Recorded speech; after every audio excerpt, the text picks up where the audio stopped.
heard you guys like my title.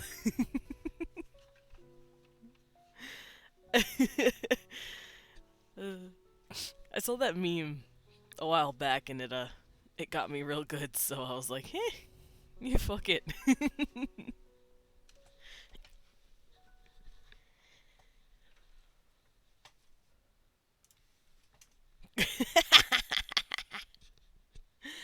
uh, we have fun. It's fine. How are all of you doing this morning?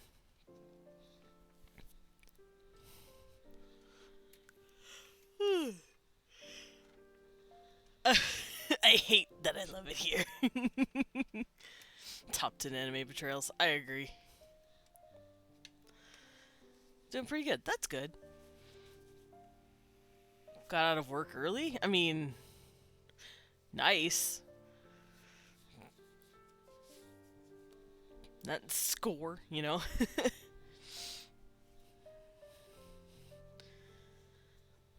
Then again, I think it's different getting off work early rather than getting off, like, school early. No, no, it wasn't. Baby? No! Now that was top 10 enemy betrayals. Listen, the first can the first 5 like 10 minutes not count? I just woke up. I'm gonna be yawny.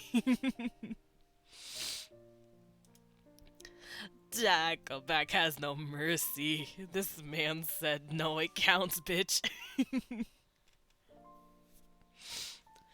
Yawn more. It fuels me. Alright, so no dilly-dallying today. We're gonna get right into it. Which is to say, we're gonna get right into the world building because it is World Building Wednesday, as we all know. So we're gonna do this little fun little this little jump over here. Oh no, my tablet! I don't have it set up. Let me go grab it.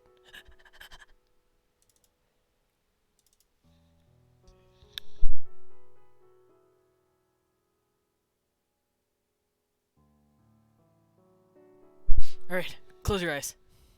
We're not looking at the we're not looking at the curtain here. Eh, where is it? There we go. Okay, I found it. Now we go back. There it is. It's my tablet in my hand. Yay! I set up the cameras. I am gonna stop my eyes from rolling though, because like I said, the tracking hates me, and the tracking still currently has a bug. So there we go. Eyes no longer move. We are not looking anywhere now. World Building Wednesday actually just becomes my favorite thing to vibe to while prepping for my next D&D session. Aww, that makes me happy. I'm glad you guys are enjoying the world building segment. Because I'm gonna be honest, having a world in general is just half of an excuse to world build. I'm really weird.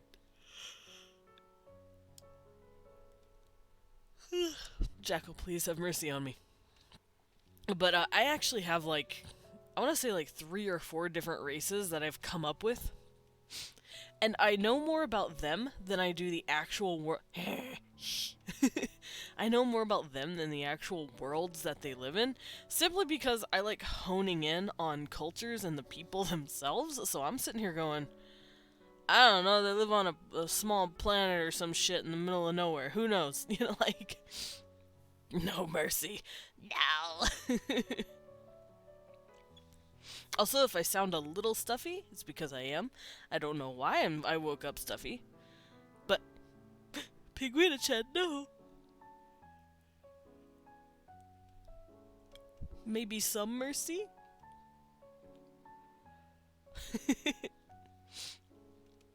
But yeah, I'm a little stuffy. I'm sorry about that. World building is like crack as soon as even one player starts getting interested in the game. Yeah? That's how it goes.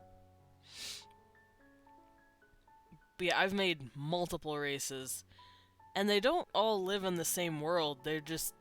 their own contained species. I'm like, yeah, this works. Fuck it.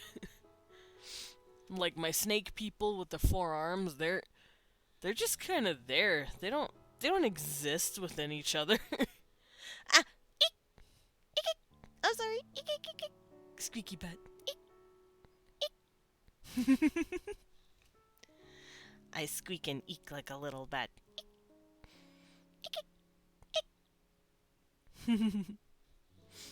Did you know a lot of people, a lot of researchers who scanned the noises of bats, the noises of bats, they learned that most of them were just complaining at each other. They were all just gossiping and bickering, and I find that hilarious. They're out there spilling the literal tea. And I think that's adorable. Now. Tiny bat squeaks. Sometimes you can't help it, they just gotta come out. So, this thing. What is this thing? So, for those of you who have been here from the very beginning or have caught up via my mods, or VODs, not mods, my mod is Leon, and I don't see him right now, but that's okay. I can moderate my stream, it's good. I know you guys are all good beans, you're not gonna do bad stuff, right? Right. But, yeah, for those who have been here, or for those who have caught up, Jacoback's like, I'm starting a fire as we speak. But, we've seen the process of me making these lovely little spider, like, inspired people. Let's turn up the music. No. I am weak-willed today. Jacoback! Take your Jacoback. For the 100 bits. No, wait.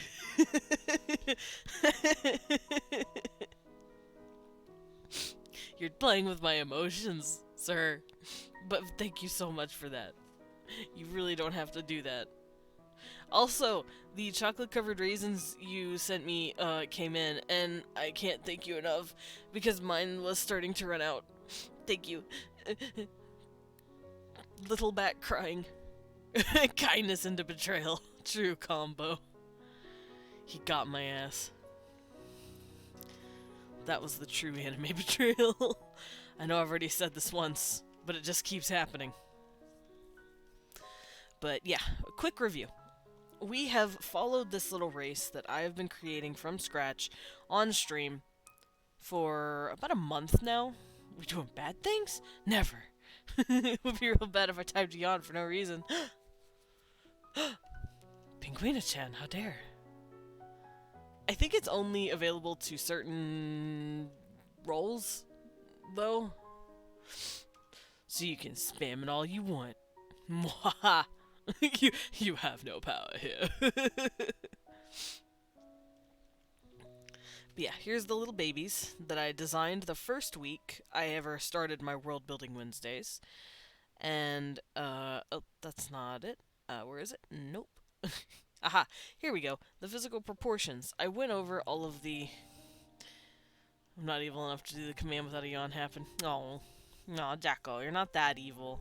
You're just evil enough to not cut me any slack.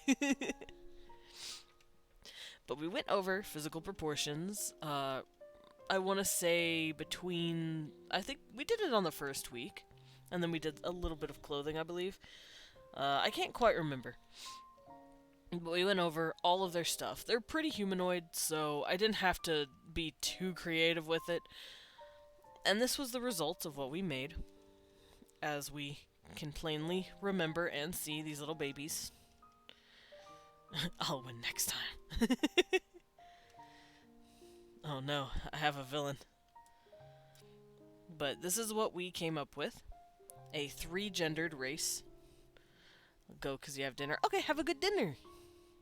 I'll see you later, Penguina-chan.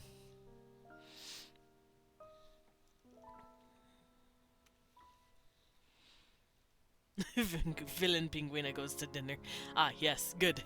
Even villains need food.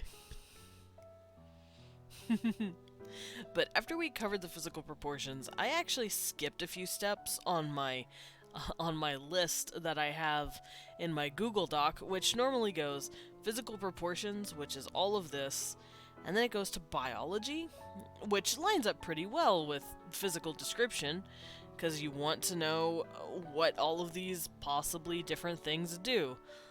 Like if they have giant frills on their head, what purpose biologically do these frills serve, and are they vestigial, all that good shit. But I skipped it the first week because I said, I don't want to worry about biology. I also skipped ecology, but we covered that later on. We covered them both later on. I went over all of them in great detail. But I skipped it all for clothes for the second week, and then I covered them both on the third week because I just wanted to get into some pretty clothing. Like, look at this. It was so much fun to draw. Look at these beautiful babies and their hair. There they are. I love it. And I went over what kind of clothing and accessories they would wear. I even went in and figured out their silhouette with what underwear they wear, because our underclothing, I guess, I have noticed, especially throughout like European history, it typically makes the silhouette. Con, hello, little peek. Pet the fox. Pet, pet, pet, pet, pet. I'm waiting for my head pat emote to go through. I want it. Yeah, we covered our fashion, and we covered our social classes. And by going over the clothing for the social classes, I was able to determine how rigid the class structure really was. And one of the things I like to do is go through each of these categories and kind of bounce back and forth because they play with one another. For instance, the clothing obviously is just one facet of me going, okay, laborers are probably treated really poorly because they don't, they're in a very low caste system. But why is that? And then once I'm in the social category, which is something we are still in, as you can see, I added in all of our notes from last week. How long you got beans? I hear it in your voice now. Thank you, Con. I needed that. Little snack. Oh, Komori! Hello, Komori Chisuke. How are you? I'm gonna grab a little raisin here to nom. I have chocolate-covered raisins because I have a problem. The problem being they're delicious and I can't stop nomming them. Leon. Mwah. Hi, sweetheart. How are you? I'm gonna eat my Leon affectionate. Yes, we love and appreciate Leon in this house. Ow. Cherry. Not cherry. Raisin. Every time I say chocolate covered, I want to say cherry. Because those are really good. Let's turn up the music just a bit. Really just a little quiet for you guys. There we go. Beautiful Panano.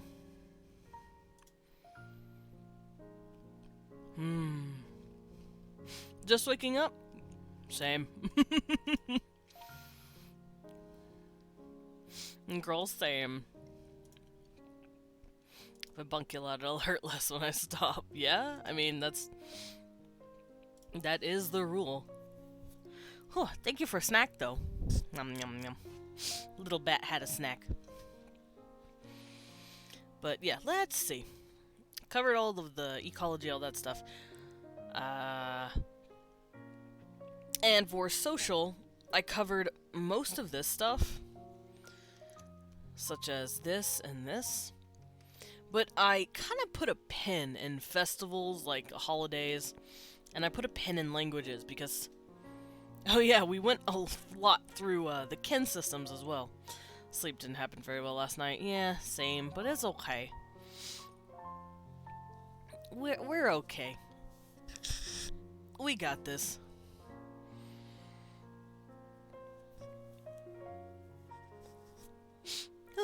Nose is stumpy. Yeah. Yeah, bat snackies, num num. But yeah, I put a pin in languages as well as holidays, festivals, birthdays, because I wanted to kind of zoom in on those. I wanted to iterate on it a lot more in its own section instead of just chalking it up to this. And that is what we're going to be doing today. I'm going to be showing you guys how I break down a language. We're going to be making our own conlang, people. Now, I don't know if I want to do holidays first, because that's not going to take as much time. Because making a language takes a lot of effort. Oh, my music. Where'd it go? Oh, there it goes. It was just in a moment of quiet. But yeah, today I want to cover the basis of language creation and how I go about it personally. Because not only do I have a cultural template, I also have a conlang template. Because conlanging and clothing are some of the most common things I like to hone in on and focus on whenever making a culture of my very own. And I'm sure Leon can attest to this, I will gush about a language. Because I have a problem. There we go. So how do we go about making a conlang for our people? That sounds pretty daunting, I know. Especially, like, if you don't know what you're doing or if this is your first time. But, thankfully this is not my first time. So I can just go over the steps I do with you guys. I don't know if it's gonna be good, but it's gonna be there. So I'm going to grab up my brush. Get a good writing brush in. And you can write this down in a piece of paper, or you can type it. Either works. My music's a little loud now. I turned it up a bit, and then it just started blasting me. There we go. A lot more manageable. I hope it's not too loud or too quiet for you guys. Let me know if it is. But it looks good on my end, so... For now, I'm going to leave it how it is. Alright, conlang. What is that? Why do you keep saying that? That's such a dumb word. Conlang, or constructed language, is a fictional language that one can create to flesh out their world a bit more, or if they just feel like making a language for the hell of it. It's its own form of art in a way, because you are creating something new and exciting and cool looking. But why did humans decide to start making up languages? Funnily enough, it's not just fantasy writers that do it, and it's not a prerequisite for fantasy writers to have. It's just fun to do. For those of you who are familiar with Tolkien, I should hope you all are, he's literally like the grandfather of modern-day Western fantasy. He actually started off as I believe he was a teacher after fighting in the First World War. And he absolutely loved language. And he actually built his languages, you know, the Elvish language that we hear in the Lord of the Rings movies. He built those from the ground up first, and then built the world around the languages. So he was working kind of backwards in terms of world building as far as modern day, like, fantasy creators are. But you know what, we love him. He spearheaded a lot of stuff. And he's not completely infallible. Of course, he's probably made some mistakes and all that good stuff. Uh, bowl, milk, nah, it's milk, cereal, then bowl. Good morning, Himiko. How are you? But, yeah, Tolkien out here, creating languages before he makes the world. So if you just want to make a language, you don't have to justify it by having a world created. At least I don't. Sometimes I just do it because it sounds fun. But, I typically like making languages after I have the people made, just because it's easier to figure out what they would talk about and what they would, like, what sounds they would use. Because, funnily enough, all the funny little noises that are coming out of my mouth that create words, those are only possible because of the way my mouth is shaped and the vocal folds that I own. If I didn't have those, I wouldn't be able to talk to you guys the way I'm talking now. That's the reason why our cats can't talk to us, even though they probably understand a good portion of our language.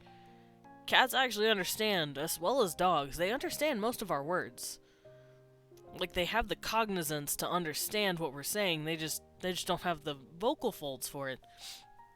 As sad as that is, I would love to hear my cat be snarky about everything and ignore me. But, So, I like to work with the species from the mouth first when it comes to making a language. Pain. Sorry, Himiko, I didn't mean to cause you pain. So, constructed language. Let's get our notes down here. And remember, you can write it down on a piece of paper, or you can just type it out as you see me write it. Which, I know, I write slower than people type, but that's okay. So, the first question I always ask when making a language for my people is, well, obviously, what is the purpose of making said language? And for our purpose right now, it's to give these guys a way to talk to each other. So the purpose of this constructed languages specifically is for my underlings. Now, languages and language creation can have multiple reasons to be made. I know there are some people out there, specifically a guy who made a language called Esperanto, and he made it with the explicit purpose of trying to get people to learn it and have a universal language that isn't English, because let's face it, English is kind of fucking hard to learn. It has a very steep learning curve. So he took a lot of common sounds and a lot of commonly found words, mostly from Pi, which means Proto-Indo-European, which is the Latin languages, even the Norse language, even the Indian language, and based a language sort of around that. I also believe he took some aspects of Chinese as well. But he took all these languages and tried to make a universal thing. So that would be his purpose for his language. But since we are purely world building here, we are making it just for our people. Now, when I say a conlang or a constructed language, I don't mean, oh, I'm going to take the English alphabet. Here, let's do this. A, B, C, D, E, V. Okay, cool. Now I'm going to make cool symbols for my language. Let's do this.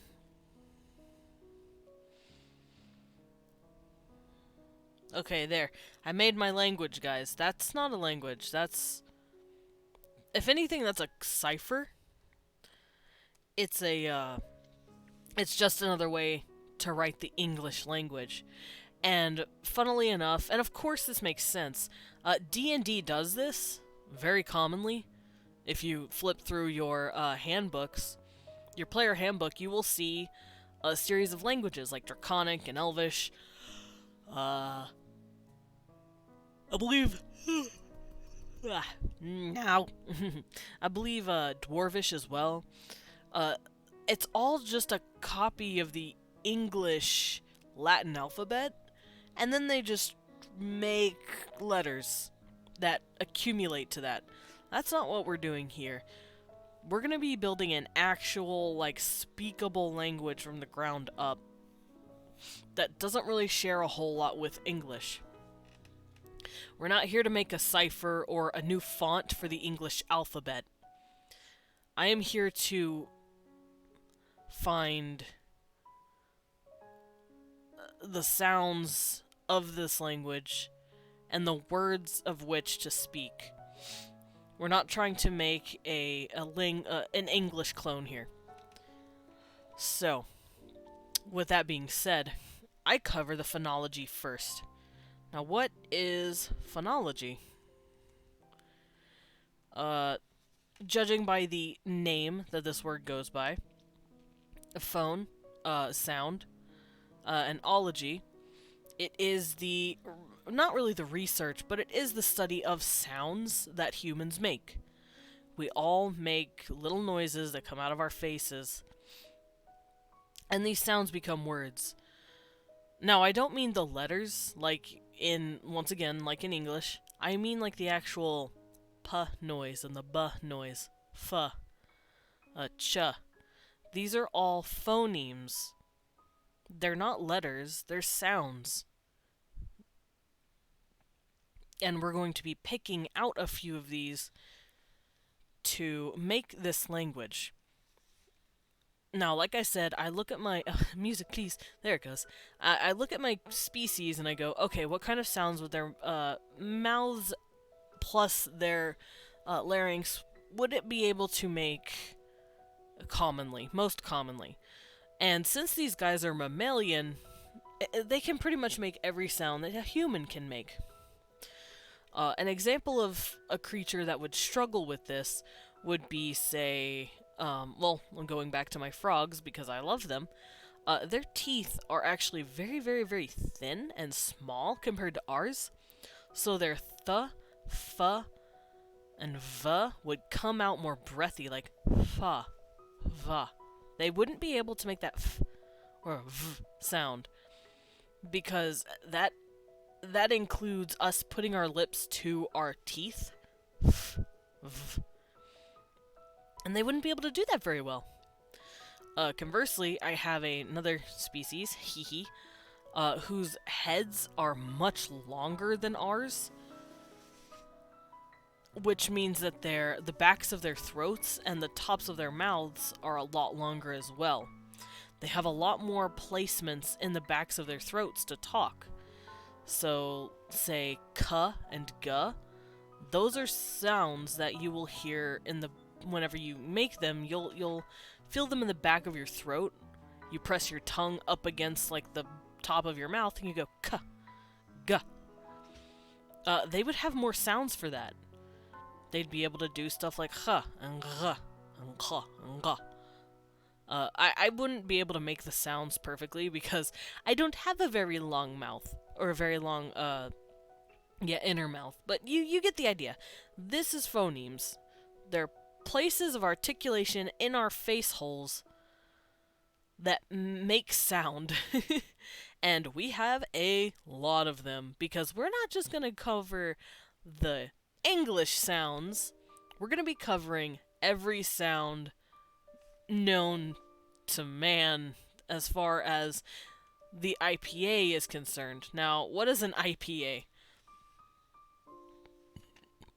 The IPA, or International Phoneme... Oh, no. I don't remember exactly what it means. Uh-oh! I just know it's called the IPA. International Phonetic Alphabet. That's what it is. Which means it covers a wide variety of sounds and puts symbols to these sounds so that when they are writing out a word, they don't have to go, oh, well, is it pronounced like this? Phlegm noises. I mean, basically, that's how some of it is. But, Yeah, the IPA, or the International Phonetic Alphabet, takes different Latin letters and can flip them or add little dots to them and go, okay, this letter represents this sound. So, unlike in English, you know the sound sh with the sh? In the phonetic alphabet, it's not an sh because it's just one sound. It's not two letters that make up a sound, it's just that sh.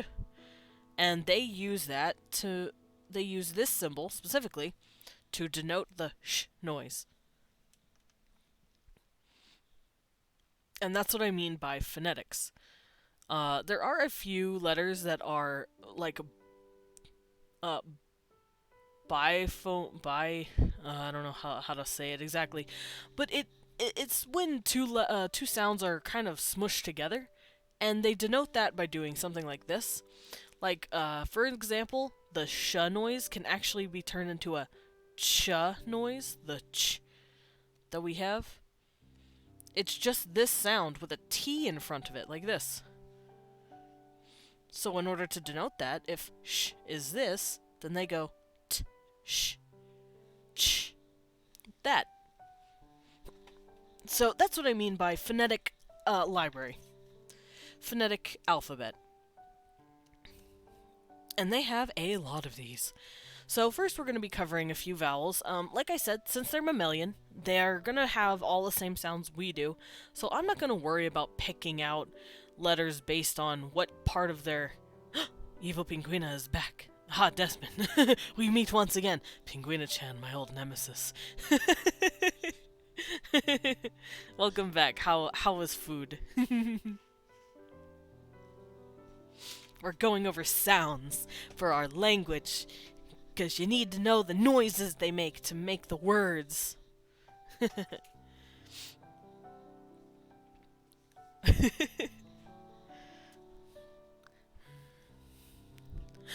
Oh, hello, kitty.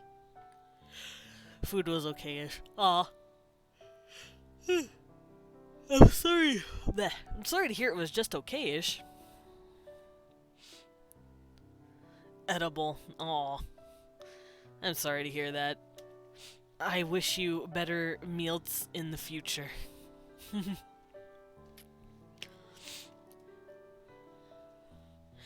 Oof. Alright. So, with IPA, we're going to start covering different sounds that I want my species to use. Now, I'm gonna take a little screeny here of my different vowels that we can grab. Wish that myself every day. Aww, Pinguina-chan, I'm so sorry. Eh. There we go. Okay. This is the IPA for vowel sounds. Now I know it looks like a lot. My sorry ass doesn't decide to go grocery shopping, it won't happen. Aw. You got this, I believe in you. There we go. Alright, so these are the vowels that I have written down on my sheet. Now what I typically do, since it is a template, I just kind of go, okay, I want this set of vowels, and then I just delete categories that I don't want. But since we're not using that sheet, I'm just going to show you how I do it right here. So, what the hell does all this mean? What is close? What is open? What's this front shit? What's this back shit? I will break all of this down for you so it's easy to digest, and it'll make it easy for you to go to the IPA, because there are a myriad of websites that you can go to. I'm a procrastinator by trade at this point. Trust me, if I can do it tomorrow, I'll do it. You know what? I feel that. That's a mood. But yeah, if you look up IPA, or International Phonetic Alphabet, it will take you to a good amount of websites that show you all the letters and all the symbols that you can use. But what exactly do they mean, and why are they positioned like that? I will break this down for you. So, when it comes to the vowels chart, it always goes in where the sound is being made and what shape your mouth is taking. For instance, closed or near closed has to do with how closed your mouth is.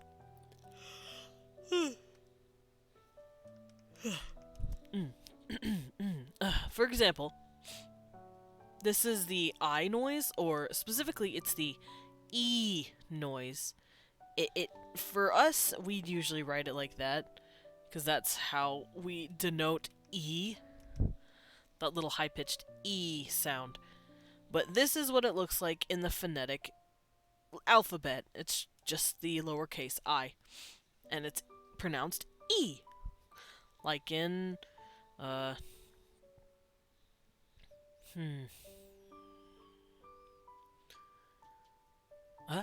Oh, I hear my kitty. I'm trying to think of a word. Oh, but like sing. Sing. We use that E noise. And that's what this is. So, when making the E noise, your mouth is pretty closed. See, like E. See, my mouth is pretty close to closed. So, that's what that means. And front means that it's pronounced in the front part of my mouth. I remember my English teacher always explaining us how words are pronounced using some kind of weird alphabet like this one. I was always like, bitch, if you don't explain me what those weird drawings mean first, how the fuck do you expect me to read that? I mean, you're not wrong.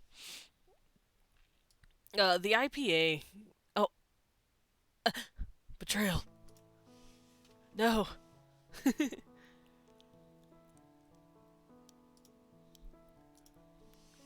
That's okay, I got you. But yeah, more than likely your English teacher was probably giving you a very quick and ready rundown of the IPA. Which, if you don't know what the IPA is or what it means, the chart is not going to mean anything to you. But I am trying to give it a quick explanation. Like I said, this category just tells you how closed or open your mouth is. And these categories tell you where in place of your mouth these sounds are being made. So like I said, E, it's your mouth is pretty closed, and it's in the front side of your mouth, so you do this little E. He was like drawing these weird ritualistic sounds in brackets expecting us to know. That's weird. Did it look like this?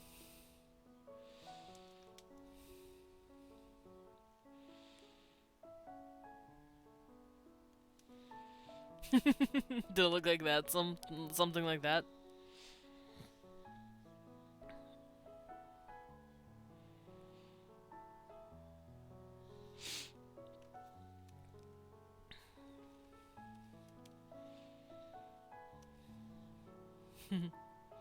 It's a full-on word. Oh, so something like this?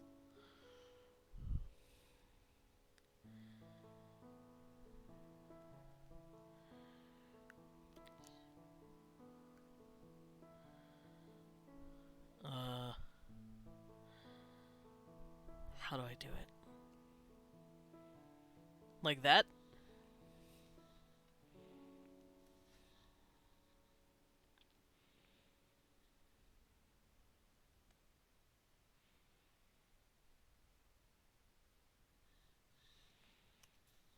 I tried. Triangles and a colon. Oh, like maybe like this?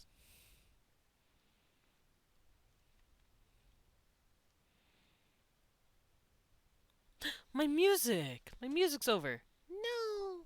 That's okay. We have Legend of Zelda music to listen to next. Huh.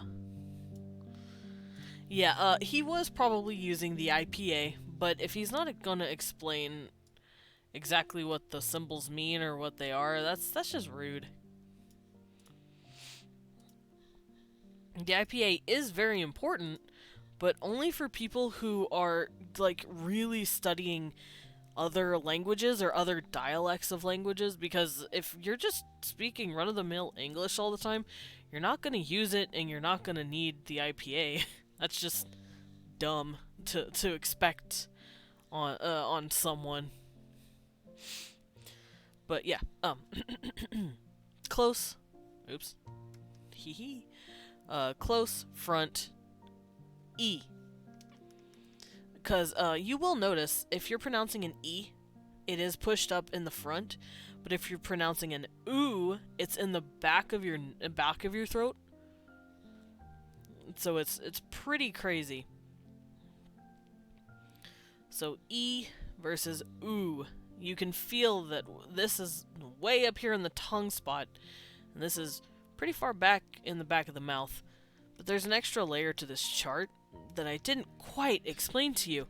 There's this fun little thing that language likes to do sometimes, where if you try to pronounce the... Oh, wait, no, that's right. This is shaped with your mouth unrounded, basically, where you do this. And then this is shaped when your mouth is like really little, like ooh, ooh. There we go. It's really cool because my honk model actually shows off the mouth positions. Like ah, eh, e, o, ooh. And I love it. It makes me very happy. I just never studied English in my class because I already knew it near C1 level. Not being my first language, classes were almost always easy. Yeah, that's fair. That is very valid. Let's go look up the IPA real quick though on my end, just to make sure I'm getting all of this correctly.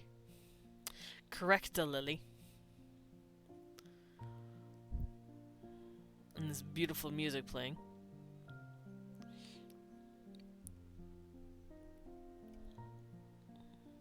Okay, yeah, so I have basically the same chart, and as you can see here, if it'll open, they also have a diagram on the wiki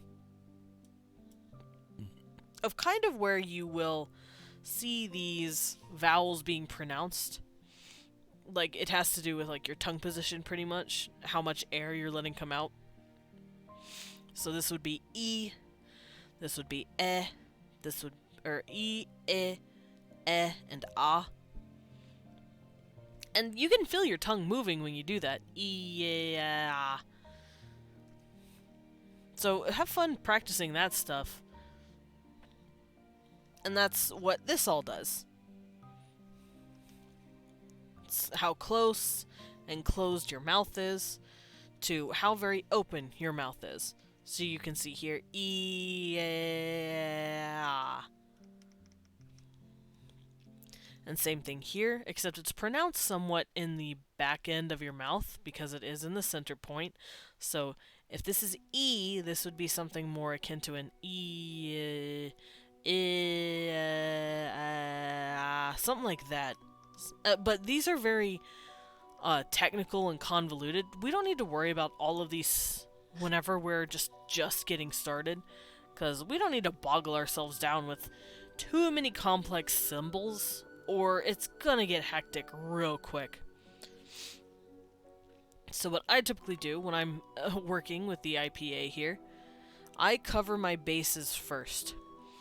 I take the 5 most common vowels or vowel sounds known oh goodness known in every single language, which is the ah sound, which is here. Sometimes it's here as well, but it's an ah as in father, as in pet, e as in sing, seeing, o as in go, but not quite go, because O, R-O, sounds more like an O. Every time you hear the word O, or go, show, toe, it will always do this, like, transition into an oo noise. So go, show. It's really interesting. Awooga. Awooga. And that's another letter that we finally go to is oo, as in rude. So we will have a, e, o, u. Just like in Spanish and just like in Japanese and most other languages, well, this music's getting crazy. They typically dabble in these 5 vowels. Latin as well. Music, stop it. Getting crazy here. There we go. You're very beautiful, but you're less relaxing and more blasting my ears. But these are the 5 sounds that I want to start with. And specifically, they are right here. E, a,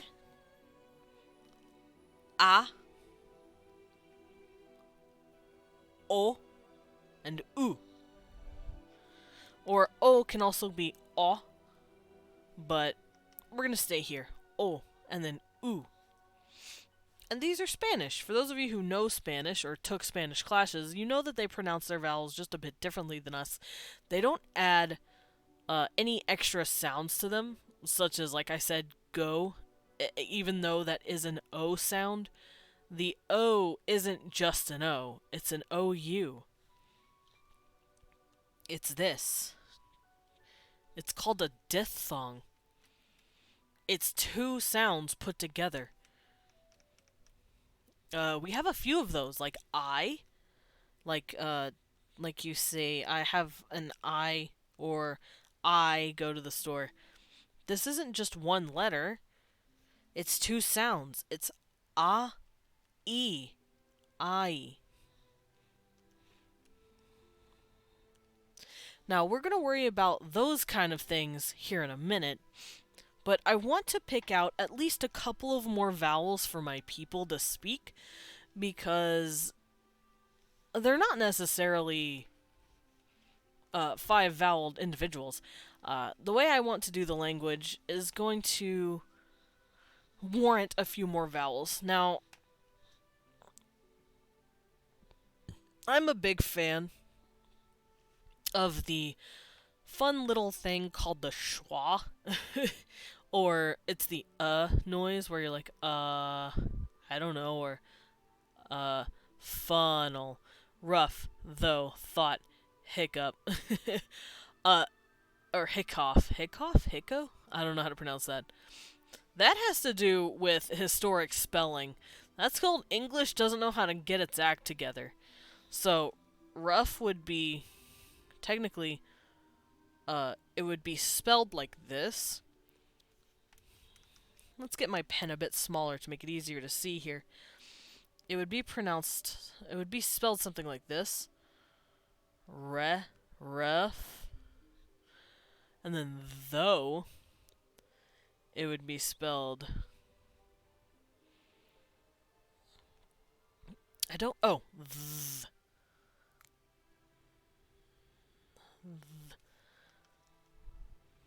This.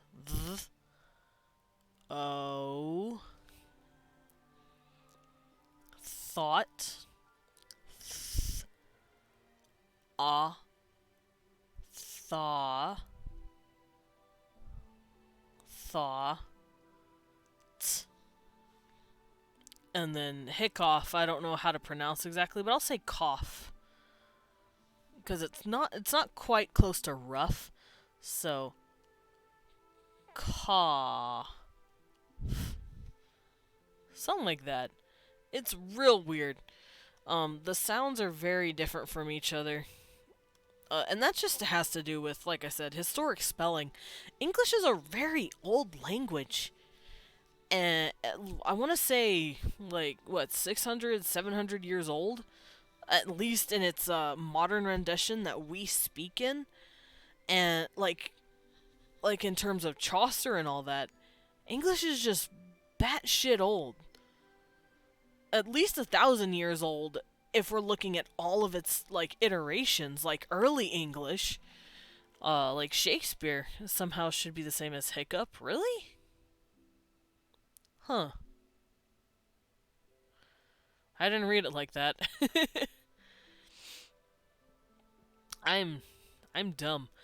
But yeah, English is an old ass language, so it's gonna have something called historic spelling, which means we keep the spelling of said language words, but we start pronouncing it differently over time because that's just how language evolves.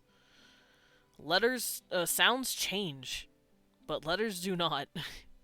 So we're left with all these really weird words like night, uh, like night, this kind of word, night. Night wasn't always spelled like that. That's how Australian gets created. Oh. I did not know that. But, yeah, night. Night used to be spelled like this. And the reason that C is now a G is because they kind of used to be swapped back and forth. No one really knew the hard and fast rules for the C and the G until someone said, fuck this. We're adding a tail to the C because I'm sick of the non-clarity here. But it kind of roped that in there. Same reason we call I believe it's a Scottish name, Mackenzie. It's originally spelled McKenye.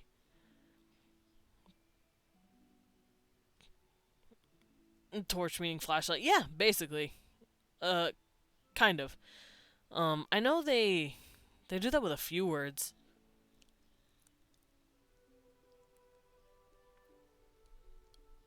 Because torch, I believe, at least in the UK, yeah, it's called a flashlight, but like it's also just any source of light that you carry on a stick. So while they're technically not wrong, they're still using a pretty old word for it. And that's how you get dialects, but we're not covering that yet. But this is why English is so kind of fucky. Because this night was used to be spelled like this, but it was also pronounced knicht. No, write it the old way and say the knischtpite. Yeah, it was pronounced knicht. This sound, you can actually still hear in German. Ich. Like, ich lebe Deutsch. You can hear, the ich sound. And that's what this was. And then over time, it evolved into, let's see, knicht to kneicht to night. And you can see this, like I said, in Chaucer. Because Chaucer is a very old version of English.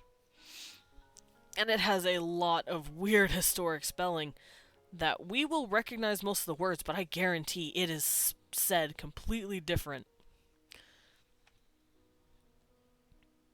It's also why we lost informal thou. We now just use you. Like in Shakespeare, thou, that was just the informal way to say you.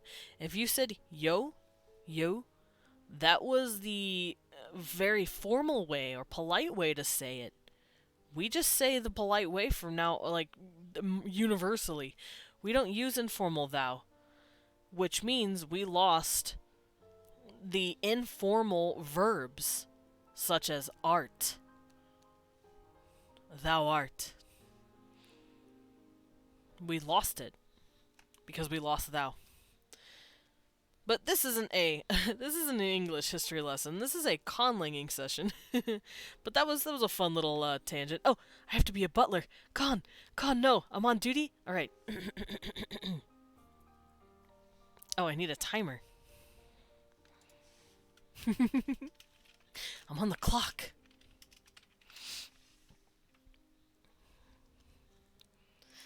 I don't know how exactly I'm going to be doing this. Speaking for languages, but good evening, madams and sirs. Would you like some tea today? We are speaking about phonology and the IPA. Fun fact, the full chemical named of protein Titan is the longest word in the English language. Coincidentally, it should also be longest word across all languages. Very interesting, madam. No. I appreciate the compliment, sir. Thank you.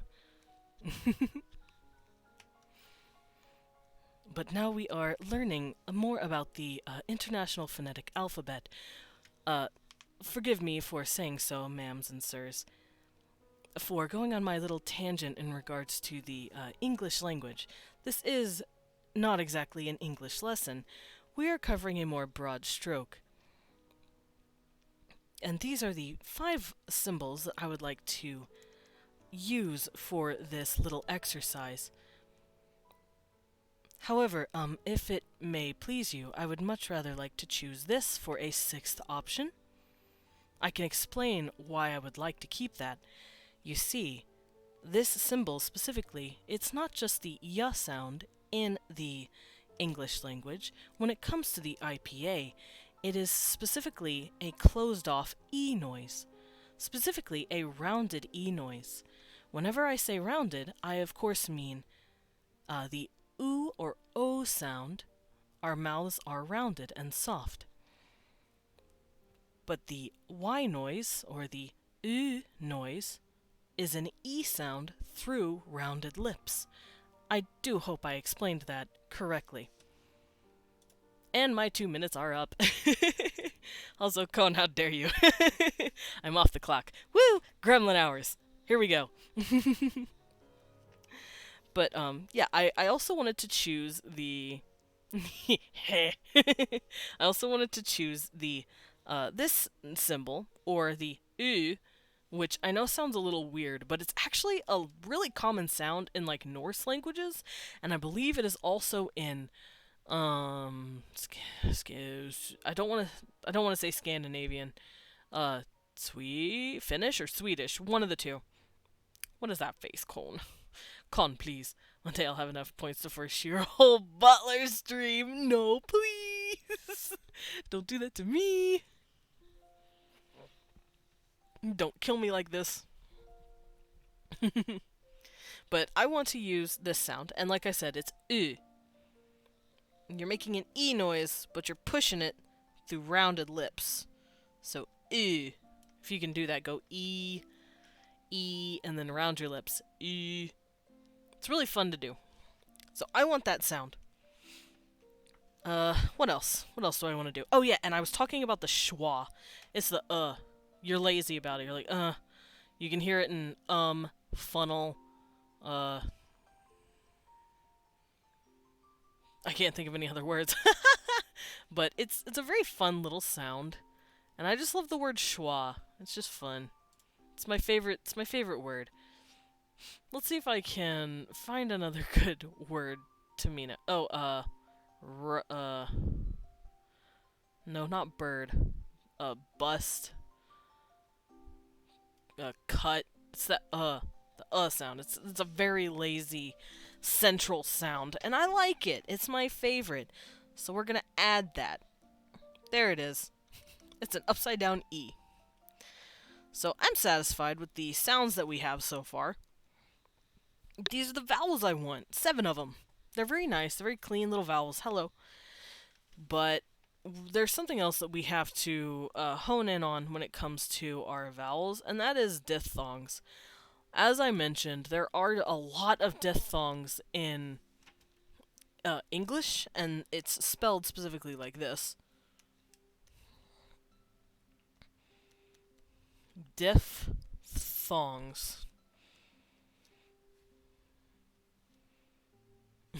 It's a very wonky spelling word.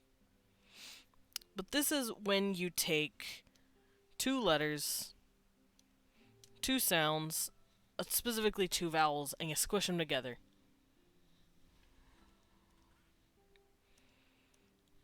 Alright, let's clean this up a little bit. There we go. So yeah, for my IPA, I want my vowels to be the sound A, E, I, O, U, U, and uh. Wee. There we go. And you can grind through all these as well. I do suggest if this is your first time doing it and you're not very familiar with the IPA, just go with the standard 5, or you could even cut one out. Like for example, there is the very lovely Aztec language, as we know what the Aztecs were. They technically only have 4 vowels. Um, they only seem like they have 5 because the Spaniards didn't necessarily have the ear for their language, and they thought some words started with an O or had an O in it, and other words had an oo, but the O and the oo were basically the same sound. It was just the Spaniards not quite like getting what it meant. So if you hear the word like for flower, xochitl, xochitl I believe it is, sometimes they'll spell it shuchel, where it has an oo instead of an O, but it's the exact same word. It's just someone heard it like an O and some heard it like an oo, and they wrote it different. But you can do it like that, where you only have 4. My frog race only has 4. But I want these little symbols back here. And as for diphthongs, let's scoot this down. Get rid of this. We're going to see... We have a word in Italian that is... Oh! Aiuole. Aiuole. Oh my god, that's hard to say. Aiuole. Aiuole. That's interesting. But for the diphthongs, and technically that is a quadthong. Aiuo, the A-I-U-O together, is a quad because it's 4 letters. There are trithongs too. I believe if you say hour, like the time, the hour, like minute, hour, in British, in some British accents, it's awa, and the awa, A-U-A, awa, is a trithong. So yeah, those exist. But for now, I'm only playing with diphthongs. I don't feel like going super nuts with it. And the way I'm going to figure this out is I'm going to look at the different vowels that I've selected and figure out, hey, which ones sound good together and which would be good for my language. Now, I, of course, like I, which is the AI, I, and ow. Ow is pretty good. And I was thinking of, I, ow, ow. Yeah, you can just kind of like twiddle with it if you'd like. A and oo, maybe? Like this. A.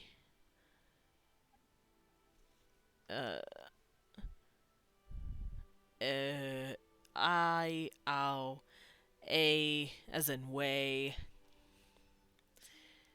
And then I'm probably not going to combine these into anything because they're a bit complex for me to speak anyway. Which means I'm probably going to include the U in that. I'm not going to add any diphthongs if it has the U sound in it.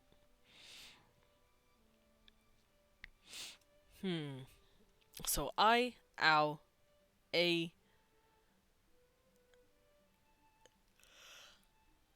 yeah. Because IA, EA maybe, or EO. EO. Should I do EU? I know I said I didn't want to. Maybe I'll leave the and out of it.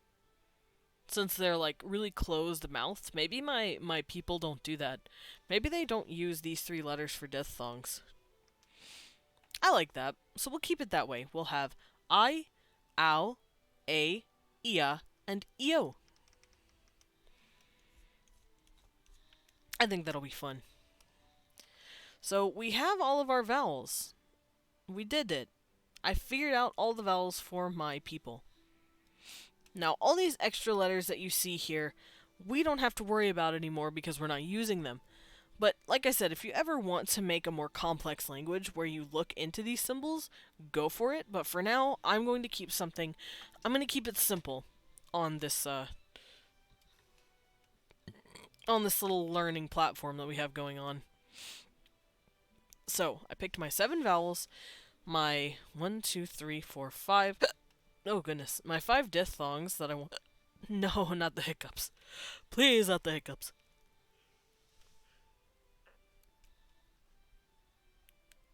Also, I'm gonna get don't tell anyone, I'm gonna get an illegal sip.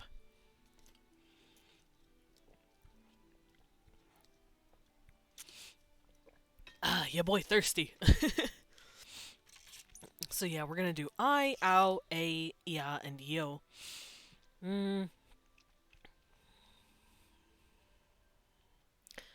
Ya, yo, yeah. Hmm. Actually, a thought occurred.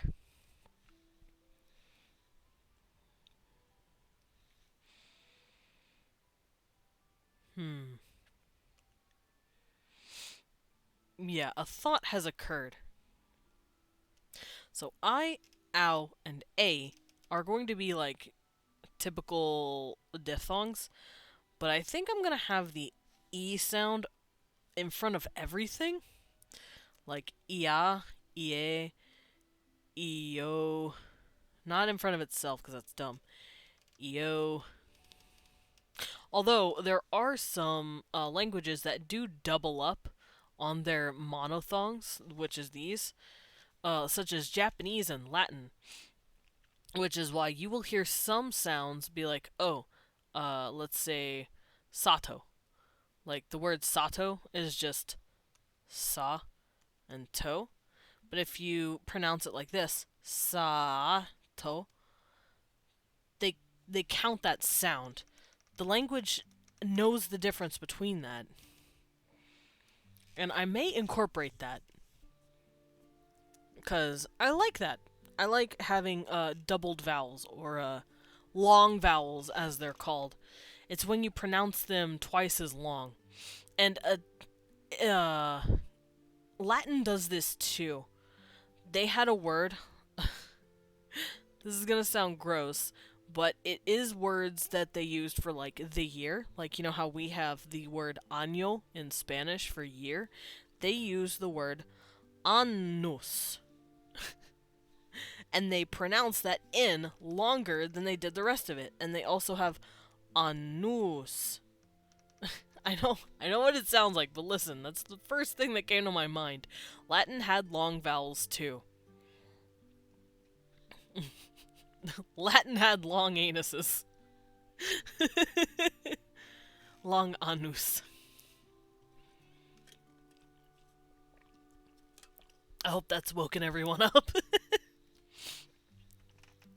But yeah, I'm going to make a rule where my E sound goes basically behind every single letter, except for itself. So it'll be ia, yeah, yo, you, and then iu, and ia.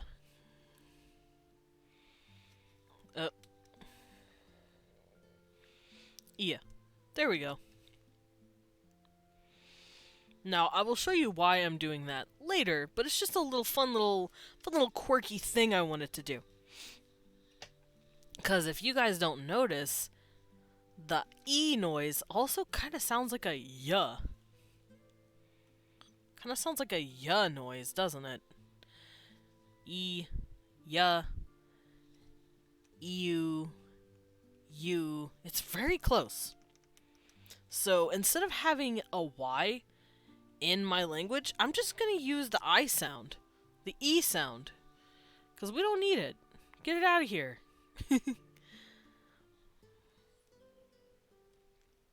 Now that all of the vowels are finished, we can start working on consonants. And not a moment too soon. Now, there are a boatload more consonants than there will ever be vowels, because we have a lot of parts in our mouth that can speak these sounds. Let's pull out a nice little chart here. And like I said, it may look a bit crazy at first, but as long as we break it all down, it will make it easier for you guys to understand, like kind of like how I did with the vowels. But please bear with me. This is the chart. It's kind of fucking nuts. It's very extensive. And this is just the first part of said chart. There's a lot more to it than just these symbols. But we will grind into those in a minute. For now, we're just focusing on these. Because I do not want to get into all the others. It would be fucking mayhem. So what the hell are we looking at? Just like vowels, this chart shows you where the different placement of the mouth can be, and where the tongue relation to the teeth or the top of the mouth, where it basically places itself to make certain sounds. So I know all of this looks really crazy at first, but I can break it down for you so that you understand what it is. Let's get on over here. So, consonants. Now, we're not going to be using most of them, just like we do with vowels. Less is more is usually a good rule of thumb when it comes to this kind of stuff, because we don't want to boggle down and muddy the language with so many sounds that it becomes indistinguishable and really hard to remember. Because that does not make the language fun. But I am going to show you what all of these do. So here, in this side of the chart, it has to do with how the sound is being pronounced or pushed out of the face. And this side of the chart has to do with the place of articulation, which is just the spot of the face and the mouth that is where the sound is pushed from. Like when I made my example of my frogs and how they can't pronounce an F or a V sound very well. It's because it's our bottom lip meeting with the top of our teeth to make those sounds. F, V. See, you can even see me doing it in my model. F, f, fair. And they can't do that very well because their teeth are very small compared to ours. So it always comes out very like f, f, f. Always comes out very soft and breathy. Which is actually seen right here. This is very soft F. So we will go through all of this right now. And hopefully it's not too confusing for you guys. And the words kind of give it away anyway. Like, for example, bilabial. What does that mean? Well, obviously two, bi, and labial, lips. You use your two lips to pronounce these sounds. Now, where in the world and how in the world are they pronounced? Well, with your two lips, you pronounce something nasal. That turns into an ma, mom. Mailman. They have soft teeth. No, they don't have soft teeth. Their teeth are just very small. They're very tiny little teeth. And it's good for eating like small creatures and insects and like fish and all that. But the teeth are just really like thin and small compared to ours, so they can't make those sounds as well. Which is fine. It's for their language. My music got real quiet. Legend of Zelda, please. I don't want to play DJ with you. But let's see. Let's see if I can find an example of the inside of their mouth to show you what I mean. Because I do have pictures of them. But I don't know if I ever drew any pictures of their mouth being open. I can do that here real quick, actually. Because for your standard human, you'll have, like, your mouth hole. There it is.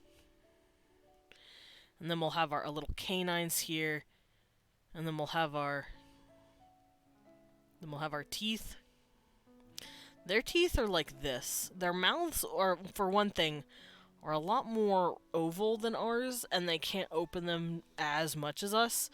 But then they have these, like, tinier short teeth. They don't reach nearly as far into the mouth as ours do. They're more like these tiny little ridges, like if you look at the bottom of their mouth like this.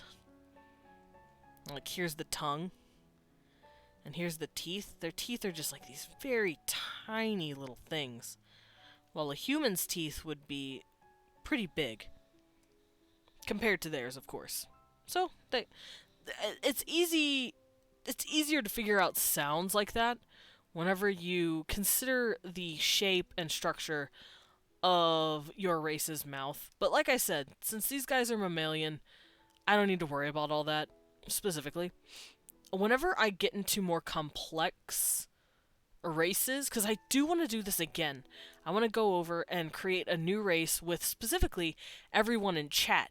I want to go, okay guys, what kind of eyes do they have, or something like that. And whoever hasn't chosen like yet, they can choose what the eyes or the face or the noses or what kind of animal they are.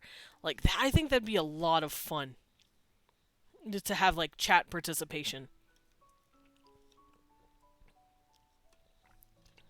However, that would require having an active, like a good active base of people in the chat to begin with. So I want to do that when we have a good amount of people who are here and ready to do that. I might make an announcement for that, like, I don't know, 3 weeks from now, something like that. I think that'd be fun. But yeah, labial, bilabial, 2 lips, nasal, makes a sound. And you can do that again here, using your 2 lips.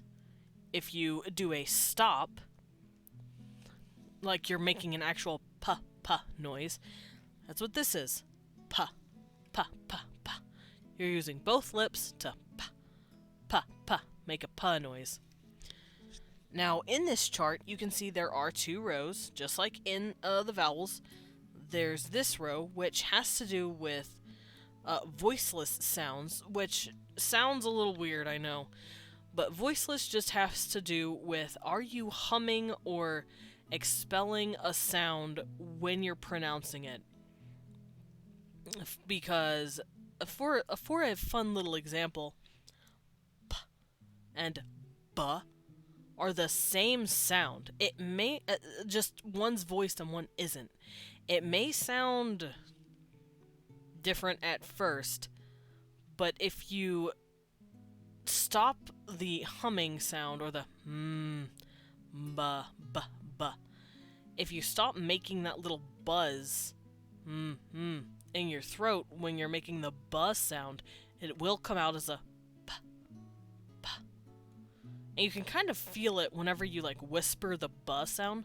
Pa ba. It's hard to whisper it, but it's essentially the same sound, same place of articulation. It's just one is soft and unvoiced, while the other is voiced. Pa, ba, ba. So they are right next to each other. And you will get that with f and v. As you can see here, f, v. They each have the same place of articulation on my model, as you can see. F, v. They have the exact same sound. Just one is soft and voiceless, the other is voiced. So you can see it in this row too. Voiceless, voiced. So now that I have, uh-oh, now that I have kind of explained how the chart actually works, we can go over what each one means. Like I said, this is the two lips, so you'll have ma, pa, fa, which you're trying to pronounce an F, but with both lips, and it's kind of hard to do for English speakers because we don't have this sound. We don't have this fa, and it's really hard to do. But just try to pronounce an F. Try to pronounce this sound with both of your lips. Fa, fa, fa. That's really hard to do. But if you practice it, you'll understand it. Tap. Tap has to do with tapping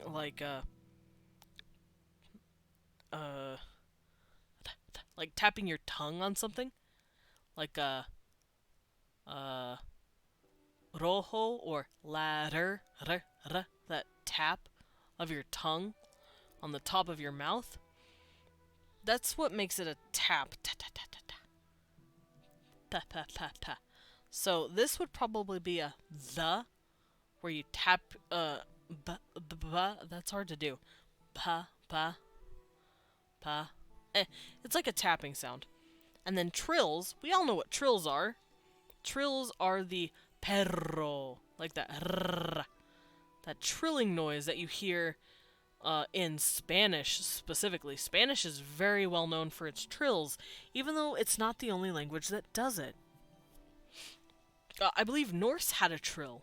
Ancient Norse had a trildar, I believe. But there are some languages that trill other symbols, trill other parts of their mouth. So if it's bilabial and it's being trilled, what is that? It's like a P or a B, but it's being trilled, like a blah. Let's see if I can do it correctly. Blah, blah. Like you're saying brr, brr. Like you're trying to make a car go. Blah, blah. You're trilling your B's. Blah. And there is a word, I believe it's, I don't remember what language it is, but there is a word that uses this called sembri. Sembri. They use that brr. So now that we know what all of these mean, we can go over to labiodental. Labiodental, what is that? Well, labia, obviously. Lip. Dental, we know what that is. It's teeth. You're putting your bottom lip on the top of your teeth. So like pho and va. We know these sounds very well. Pho, va. They're the exact same sounds. And non-fricative, it just goes in place of the, it explains where it's, how to explain this specifically?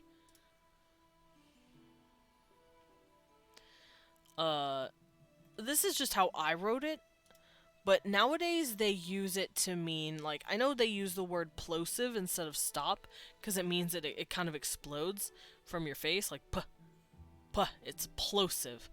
But I just use stops, because it's just like a puh.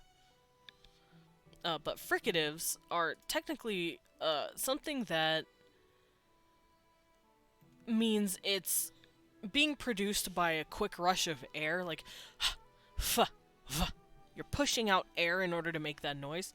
So non-fricatives is like more like f, v, where it's not as air heavy, unlike s and z, because that's pretty hair heavy compared to f and v. Approximates we don't have to worry about too much, mostly because English speakers don't really have them. We don't really use approximates. These things are a bit more hard to pronounce for us. And I don't want to get into the more complex or rare sounds, because not a whole lot of languages will use some of these symbols anyway. So there's not too much of a point in boggling yourself down with all of them if it means, you know, overwhelming yourself. My music is so quiet.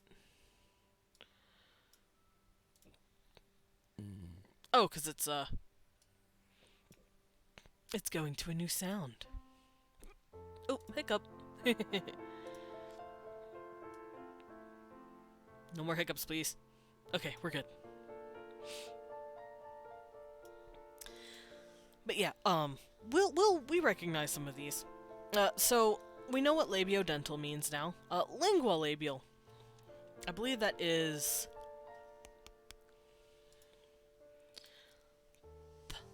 I think it's the tongue, lingua, and labial. So the tongue on your tongue pressing on the top of your lip, ta ta ta. But English also doesn't incorporate any of those kind of sounds. We don't stick our tongue out to talk. Some languages do, but we don't, so we're not going to worry too much about them. However, it's good to at least know what that means. So if you ever do want to make a, let's say a t or a duh, which is the t, duh, it's my tongue sticking out of my mouth and pressing on my top lip. T, duh. We don't use these symbols though, so we're not going to worry about them. Now, what is all this garbage? These all line up with these specifically, but these kind of have to do with every single particular spot in the mouth. Dental, of course, has to do with your teeth. Alveolar has to do with the top, the top of your mouth, just beneath your teeth, where we have the t and duh noise. T, duh. You know, that little ridge that holds your teeth there. That's what that is. Oh. Discord, please. There we go. So, alveolar, that's what that is. T and duh. And post-alveolar is the part of your mouth in the back. So, what I'm speaking of exactly is, let's say, here's your teeth, here's your gums. We're looking at, like, the side of your mouth. Here's your lip. And your mouth is open. And we're looking at the inside of it. There's gonna be this, like, weird little ridge right here. And then, let's say, here's your bottom teeth. Here's your bottom lip. And then here's your tongue. There we go. There's our mouth. Our little weird mouth diagram. There's this, like, weird bump right here. That's your alveolar. That's where we're going to be doing these weird sounds. Post-alveolar is stuff that's past that. Obviously, post-alveolar. So that's what all of these mean. Dental, alveolar, and post-alveolar. Those three little spots in your mouth. And a lot of these sounds come from roughly the same spot. You're not going to get a whole lot of variation in between these spots in your mouth, because we just, our alveolar ridge is pretty small. Maybe you have a race that uses a lot of alveolar stuff. Maybe, say, you made a cool fantasy elephant race or something, and their alveolar is really long compared to the rest of their mouth. They're going to be using a lot of these sounds. Excuse me. They're going to be using a lot more of these sounds for their their alveolar ridge rather than their post-alveolar, like what we do. Same thing with dental. If you have a race with really big teeth, they might be using their teeth a lot more to talk.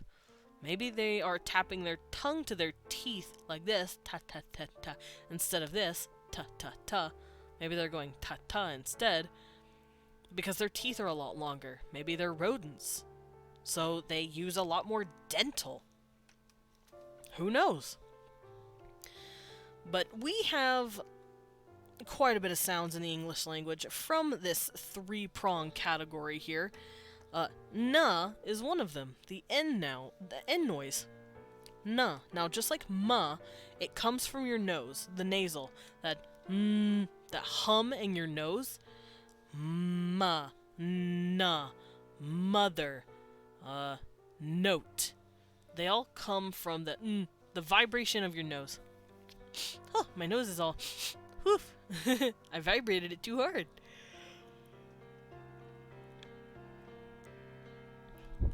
But unlike the versus is pronounced by putting your two lips together, and the na, never, note, narwhal, comes from putting your tongue to your alveolar ridge, na na na. So that's what that means. Same thing with ta and duh. It's you putting your tongue on the alveolar ridge in your mouth behind your teeth. Ta, da, ta, da. And it's a stop, just like your pa and ba. So pa, ba, ta, da.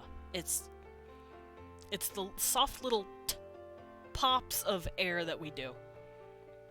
It's a stop. You stop it. Fricatives. Here's where we get into some fricatives. And we use most of these sounds. We use half of these. We know the sa and the za sounds. We know saw, seesaw. And we know xylophone, zebra. And just like before, s and z are the same sound, just one is voiceless and the other is voiced. Just like here, t and d. They are the same sounds. One's just voiceless and the other is voiced. As you can see, because one is on the left, it is the voiceless version. Remember this rule a lot because it's going to be coming with us for the rest of our days. And post-alveolar, so close to the dental and alveolar, which is the sa and za, as you can feel your tongue kind of vibrating, sa, za. Right there, right here where your teeth are, and then that ridge is. Here's your teeth, here's your ridge. You can feel your tongue kind of pushing up right here when you talk. Sa, za. And that's because, that's where we can push our tongue to make said sounds. Same thing here. You might recognize that little symbol from earlier. It's the sh, and zha, respectively. So, show and vision, or zhao. Zh. It sounds like a ZH almost. Zhao. And that's a really fun little sound. So next on that, in this spot of our mouth, we have yet more symbols. Now, we use these sounds a lot in English, but we don't recognize them as they look right now. These are pronounced th and the. So th as in thought, also spelled like this, as well as the as in that. It's written like this. In the IPA, this is what these look like. And yeah, there is a difference between our two ths. These are called, they're like our,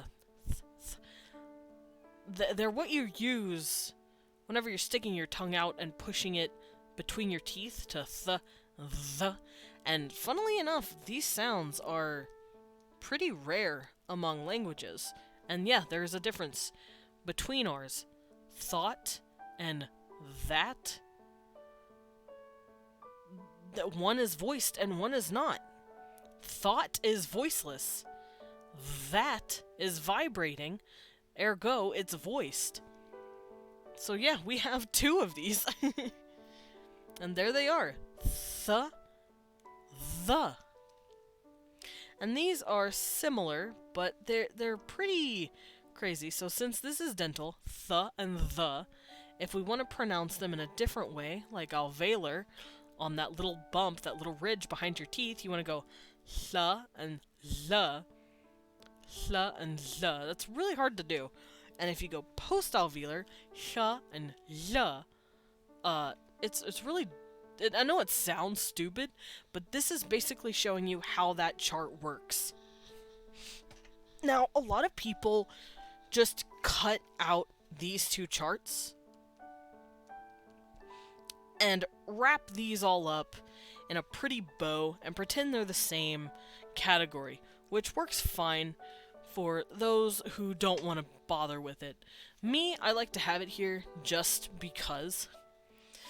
But they typically combine dental and alveolar and just call it alveolar, even though that's not technically what it is. It's not technically correct. But it's fine. It works. So, approximates, like I said, approximates and taps aren't really something English uses all that often. These are like anomalous to us. I can't even fully explain to you what these are. I just know taps are the little ta-ta-ta noises and a little da-da-da-da-da-da when you tap your tongue very quickly on something. We have one tap in the alveolar post-alveolar category. That's this cute little symbol. Now what is that? It's the ra. You will hear it a lot in Japanese, Spanish, Latin, once again, all of those more classical languages, like in wakarimasu or ryu, ryu, or rojo. You hear that tap, rojo. It's a tapped R. Now, we don't use a tapped R.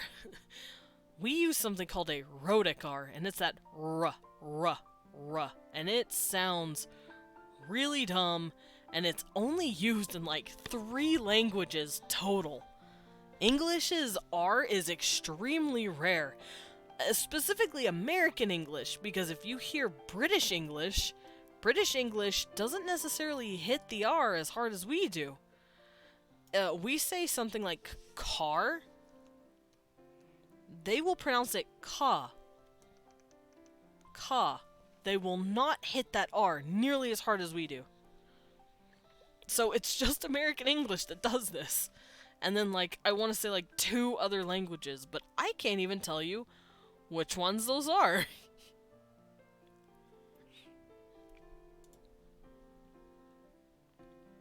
Let's see if I can figure it out.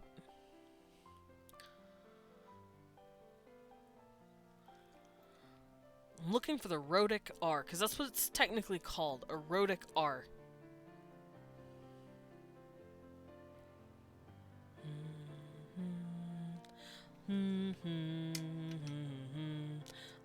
Aha, here it is, the rhotic R. It's like an upside down R, and it's really funny looking. And it only seems to really be pronounced by us. Let's see.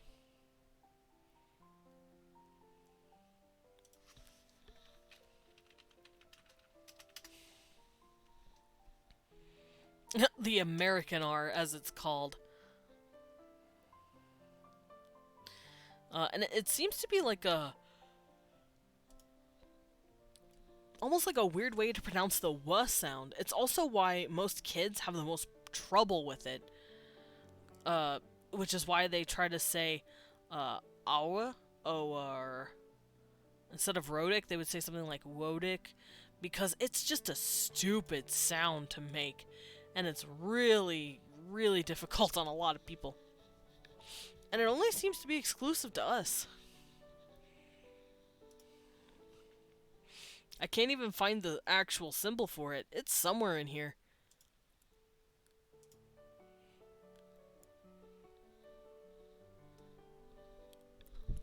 Because it is on this chart, but I can't exactly find where it is.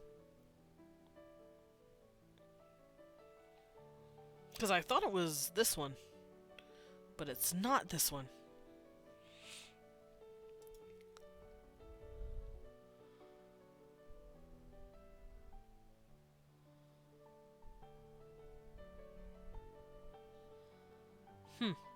I think it might be this one.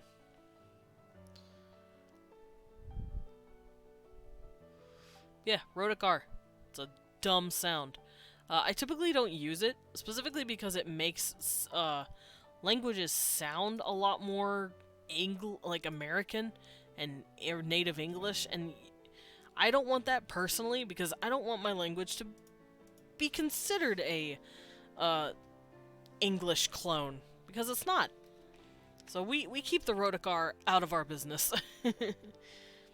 But we do have ra, ra. And of course in Spanish, we know this. Ra. Because it's a trill. And it's on the alveolar. Ra. Perro. We know that sound. Now these are fun. English does not have these. But I love them and they have a special place in my heart. These two sounds are beautiful. They're lateral fricatives, which means the tongue is typically positioned up like this, with your teeth here and your teeth here. So kind of like ul, like the L noise, l, la, which is also down here, la, ladder, late, load, like l, because it's lateral, la. But these are fun.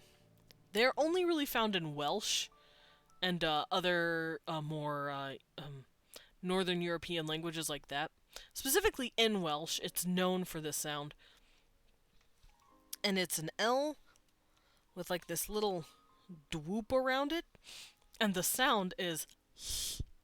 It sounds like an S at first. It sounds like I'm going sh or s, but I'm not. I'm going you know whenever you try and make fun of a nerd and you push up your glasses and go, well, actually, where you like make yourself sound stupid just for the sake of a bit. That's kind of the sound we're making here. Whenever you hit that K and you go to that little silly actually, that is this. It's when you push your tongue to the top of your teeth like you're making an L sound, like l. You can see my model actually doing it a little. See, look, funnel, l, funnel. See, I can do it. But you put your tongue to the top of your teeth like you're gonna make an l noise, but then you push out the air like you're shing or suing. Hl, hl, hla, hlawaslen.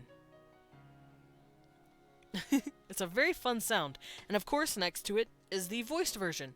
La, la, la, leve. They're very fun sounds. So I like to incorporate those in my language sometimes, so I'm probably going to. So get ready for that. And then of course we have our lateral approximant, our dear beautiful L, ladder. There we go, ladder. Now we're headed to the retroflex. Oh boy. English uses hardly any of those. In fact, it's not really looked at all that often, except for when you are looking at, Arabic languages, because we don't use these. Not a whole lot. We don't tap, our stuff like that far into our mouth. For instance, this sound right here, this N with the little curly tail, you pronounce the N, but you put it past your alveolar really hard, like na, na, na. Like instead of na, it's na. And it sounds like you're really nasally with it, but it's just the place of articulation for your tongue. So like, once again, here's my diaphragm. Here's my dialogue. Here's my chart of the face. Here's my lip. Here's the teeth in the back. Here's my teeth. Here's that ridge. Your tongue kind of goes here. Your tongue has a field day reaching the back of your, like, not quite the back of your throat, but like past the alveolar ridge a bit. And it sounds like you're talking from here. And it sounds really funny to like English speakers, because like I said, we don't use this. But this would be like that na, na sound. Nya, nya, nya. It's like a nya. Nya. You know, like nya. So it's sort of like that. Same thing with ta and da. It would be ta, da, ta, yeah. It's this really weird, really back in the mouth sounding of these letters, basically. You're just putting a funny Y noise to those kind of letters. We're not going to mess with these too much though, because I want this language to be easy enough for me, a native English speaker, to pronounce. And if I have to think about it for too long, it's not a very good idea for me. But suffice it to say, that's what that means. And because I've covered all of these and what these spots are, it should be easy to guess what all these symbols are. A nasal retroflex. A retroflex is that na, and because it's nasal, it's coming from the nose. So na, na. So what would this sound like? Well, retroflex. Na na, it would be back here. And if it's like a stop, it's a plosive, just like pa and ta and da, it would be ta, da, ta, da. It's really easy to figure out where these sounds are once you know what just the words mean in the context of it all. But we're not going to cover retroflex too much because it's not really super used. Not at least in our language. But palatal is not super used as well, but it does have a few letters that we know and love, even though you may not recognize them. Now, palatal has to do with the top of your mouth, the palate, the top roof of your mouth. Let me grab a little chart for you here. I'm looking for a chart of the mouth here. There we go. This works. Music? Oh, there it is. It's just so quiet. The music's whispering. Gummy! Hello, Gummy. How are you?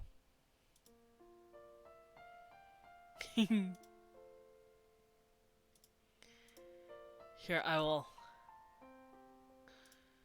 will greet you with my dinko. My beautiful boy. I love my dinko. How are you doing?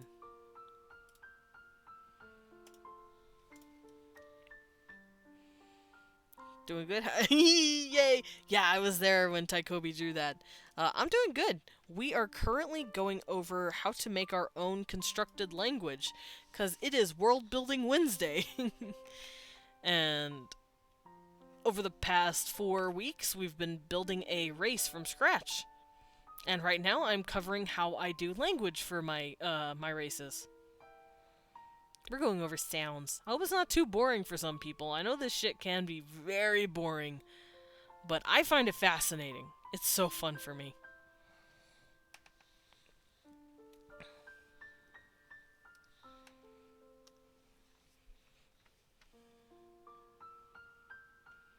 Let's zoom back in, though. I'm not going to worry too much about the chart, but yeah, we know that the palate is the top of the mouth. It's where you get the ka and the... Well, not quite the ka, but you know the ya, like the Y sound? This? Ya? It's technically used by a J sound, or a J symbol. And... Oh, language building is super cool. My brain is too small for it, but it's very interesting. Oh no, I'm sure your brain isn't too small. You got this. I thought my brain was too small at first as well. And then I just studied it for 5,000 years. Yeah, it's really fun. I love language building. And I hope people are garnering something from it as well. I'm just going over the chart of the IPA because the IPA is super dumb and confusing to understand if you don't know what it is. So I'm kind of breaking it down and showing people where the English sounds are located on this thing so they can kind of have a better idea of where to start. And as I was saying, palatal like I said, is the somewhat middle of the mouth where we can do the y sound. But we don't really have anything else in the English. No, little yawn. Wah. Angie. But other than the y, we don't really have anything that is in this chart. However, there are plenty of languages that do. For instance, where is it? I believe this is it. We know the sound ich from ich, the German ich, like in Ich liebe Deutsch. They spell it CH, but it is pronounced with a hissing kind of gentle sound. We actually make that in English a little bit too, but we won't notice it unless we really slow down a certain word. Like, for example, the word cute. The way I pronounced it and the quickness at which I did it, you don't notice it. But if you slow down, cute, cute. It's got that sound in between the k and the u noise. We actually make the noise because that's just the transition we take to get to the u. So technically you can make the ich noise. Just go cute, cute, and find that symbol. Find that sound, and that is right here.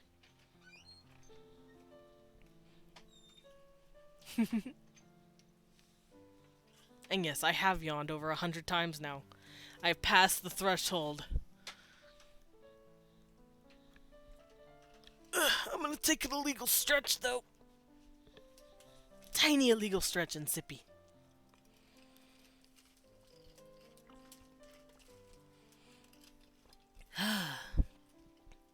Shh, don't tell anyone. So, next onto velar, since we've cleared palatal pretty quickly. Because we only have roughly 2 sounds in it, and one we don't even realize we have. But as I said, it's easy to go, oh, okay, nasal is the M and N sounds.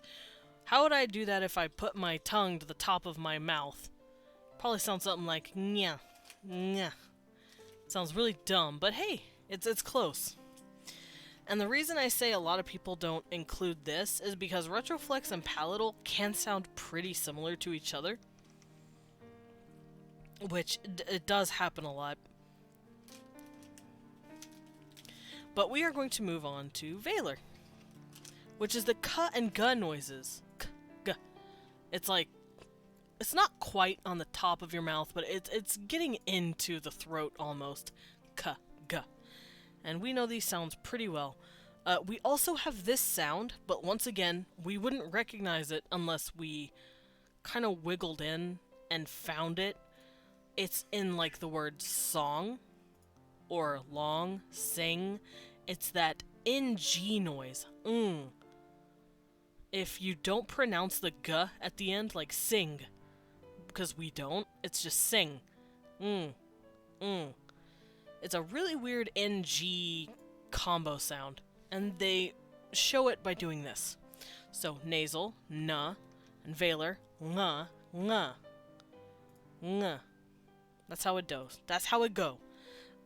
These symbols, we also don't have, but we will recognize because we know typical Scottish words such as loch, loch, that sound for loch is this.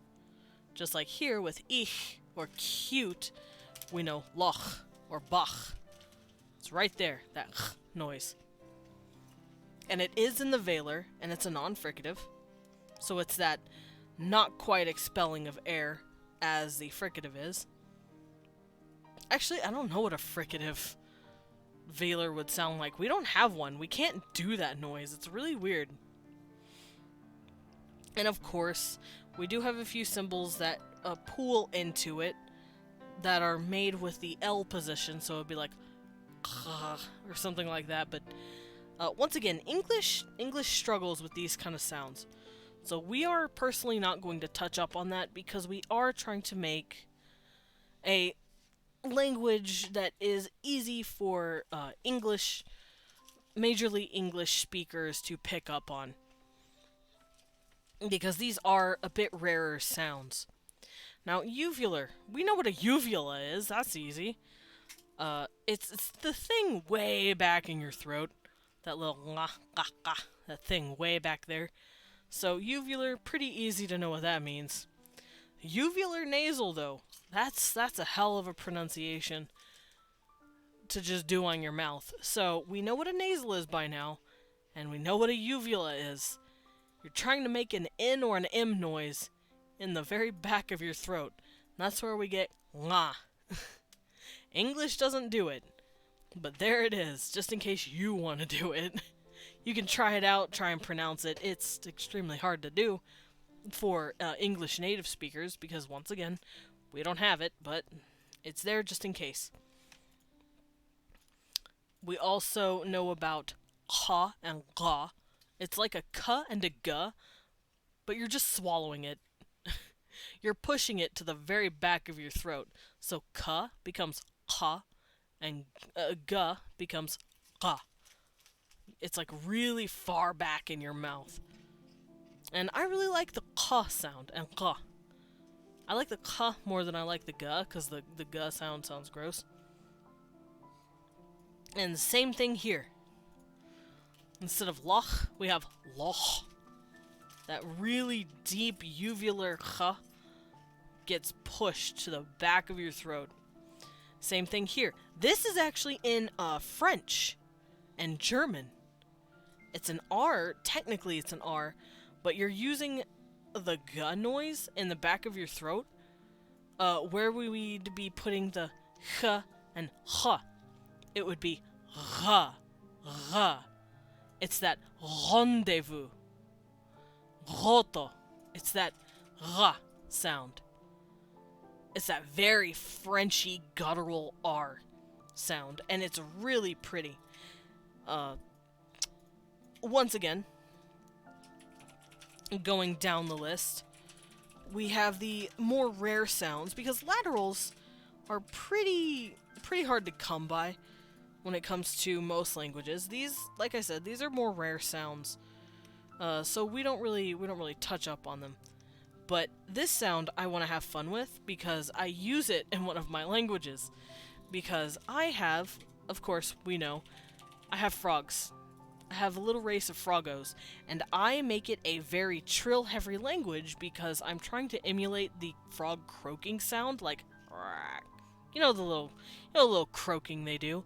So I do this little blah and ra, and in here they go ra, ra. That's what this is. It's the G sound, or that deep uvular G sound, g, and it's being trilled into g. And it kind of sounds like you're growling. Like the deep dog growl that we do to emulate that little growling noise. That's that noise. Oh, hi, baby. I had my cat come in and go, he made the noise back at me. What a good boy. Oh, hello. Are you talking to me? Hi, baby. Hi, baby. You want up? There you go. My cat is learning language with us, guys. What a good boy. Oh, he's visiting Leon, his kitty. Yeah, he said purr. I don't know if you guys heard him, but he's so cute and I love him. Him's purrs at me. He's a good boy. But now we know what this little sound is. Epiglottal. Okay, so epiglottal and glottal is basically just as far down the fucking pipe as you can get it. And those are really hard to do. We only have one in English, and that's the huh noise. That's the H. Huh. That's because it's straight up coming from the diaphragm, out the throat, and through the pipes. But there are languages that do other sounds that way too. We also have one more, but we don't register it as a sound. And it's called the glottal stop. Glottal stop. It's this little thing right here. You know that little catch in your throat when you say uh-oh or kitten? Eh, that little stop we do? That's a glottal stop. Uh-oh. Kitten. Languages consider that an actual, like, letter. They consider it a consonant in some languages. We use it to just denote sound and exclamation. We don't consider it a letter in our alphabet. Some do. Hebrew does. As well as, like, Egyptian. A lot more, not Semitic, but specifically Middle Eastern languages uses it. Aleph, for example, the Hebrew Aleph, is not an ah. It's an uh. It's Aleph. It's a consonant. And it's this glottal stop sound that we do. So that covers pretty much everything else. Epiglottal, it's pretty much glottal, just a little bit higher up the throat, and I don't have time for that.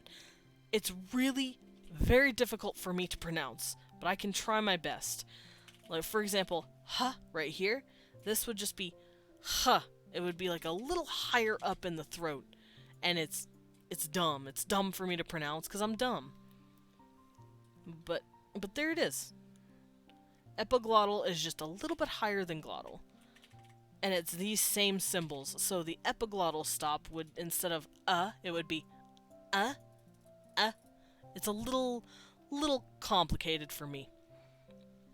But this is the chart. This is how the chart works. These are just the places of the mouth where this sound is coming from. And this is the way you're pronouncing it. Are you pushing it through your nose? Are you stopping it with your teeth or your tongue? Are you using a lot of air? Are you using maybe not a whole lot? Are you tapping it like a ra? Are you trilling it like a tra? Or is it an L? Is it a lateral? La, hla, ya. All of that culminates into this big, giant, beautiful chart. So the symbols aren't so daunting once you know where all the little spots are and what they all mean.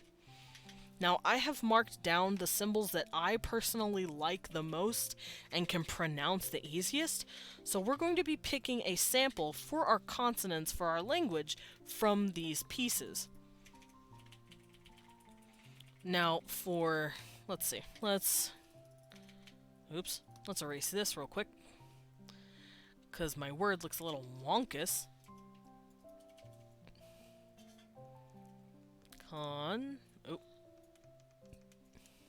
Wrong brush. Consonants. We're going to be using this chart and the symbols that I selected to pick them out, because these are symbols, like I said, I can pronounce very easily. So I'm going to be picking out of my roster. If you can't pronounce some of these, or you can pronounce others very easily, then feel free to make your own idealized chart. There is a website actually called IPAchart.com, and it plays a little audio recording of almost every sound on the IPA. It will play these sounds for you. So you don't need to refer back to this video to figure those out. You can just go to that website, click the little play button next to the symbol, and it'll let you know. That's what that is. And it's really nice. So if you're playing it, you're listening to it, and you go, hey, that's pretty easy to say. Go for it. Add that to your language if you feel confident in using it. However, like I said, don't boggle the language down with too many sounds, especially if this is your first ever made language. We don't want to overweight it too much, because then it would get clustery and weird and hard to pronounce. So, for me, of course I'm going to use my nasals. I need those. I want my ma, and I want my na. But what about nga and nga? I don't really like the nga. I can pronounce it, but it's not the easiest on my on my mouth, but I do like the ng. It's pretty gentle, because I pronounce sing, long. I pronounce it all the time like that. And pa and ba are pretty easy to pronounce too, because it is part of my language. Pa and ba. But these four I don't really care for either. I will keep ta and da. Those symbols, ta, I know pa, ta, and ka are like the three most common sounds you will ever hear in a language. So it would be pretty weird not to have those in there. Pa, ta, and ka. So I'm going to make sure I have pa, ta, and ka in my language. As well as their voice counterparts, which is ba, da, and ga. So I have pa, ba, ta, da. And I'm going to add ka and ga. Ka and ga. I'm also going to add ka, this Q here, ka, because I really like it, but the ga is a little harder, a little harsher on my throat, hard to pronounce. And I'm going to leave the glottal stop alone, the I add that sometimes in my languages, but today I'm going to be pulling that out. We're not going to be using it. I know, heresy. I'll also use the fa and the va, because I really like those sounds. I'm not going to be using tha and the, for two reasons. One, it's a pretty rare sound in general. Like, only a couple of languages really use it nowadays. Most languages don't have it. That, and even English, one of the few languages that do have it, they have dialects that don't use it. Like, American English and, British English, of course, use it. But if we go to, like, the Irish or the Scottish island, if we go hop over the pond on their side, they don't say teeth. They say teat.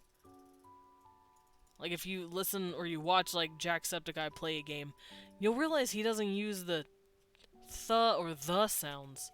He uses ta and da. So it's a very rare sound, so I'm just gonna omit it. As far as ch and ch and gh, I like ch just because it's a very pretty sound, so I'm gonna use the ch. It's very nice. I'm not going to use loch. It's a little too harsh on my throat, as well as gh back here. And I will give them an H. They deserve to have an H, I think.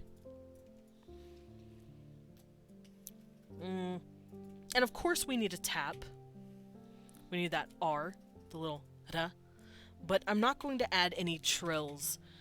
This is not going to have any trills in this language. That's going to be its fun little motif. No trills. But I do want to add in the hl, the soft hl, and l. That Welsh hl sound, and its voiced counterpart. I don't want to leave any voiced counterparts if I have the voiceless letter. That's another thing I want to do. If I have one... Here, let's do this. If I have one, I want to do the other.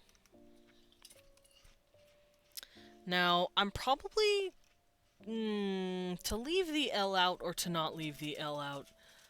I might leave the L out.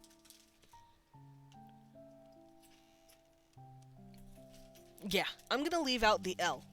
For this reason. We already have a tap, which is pretty close to the L, and we have these. We don't need it. So we're gonna kick that out. Goodbye, L. Sorry. And there we go. We now have a full roster of phonetic sounds for our language. And I know it took a couple of hours to get to that point. Well, more like an hour. It didn't take that long. And these are the sounds that I have come up with that I want to have. We're going to have 1, 2, 3, 4, 5, 6, 7 vowels. And 1, 2, 3, 4, 5, 6, 7, 8, 9, 10, 11, 12, 15, 17 consonants. So we have 17 consonants and 7 vowels. That leaves us with 24 sounds in total, not including the diphthongs. 1, 2, 3, 4, 5, 6, 7, 8, 9. 9 diphthongs. So I'm going to put that down as well, because that technically counts as a sound for me at least. So that makes 33 sounds in total. Now, I did say that there is more than one consonant chart, because I'm sure you're sitting there thinking, well, wait, where's the W? Where's the chuz? And I have to give you a little warning. Those are called affricates. They're duo or comboed sounds.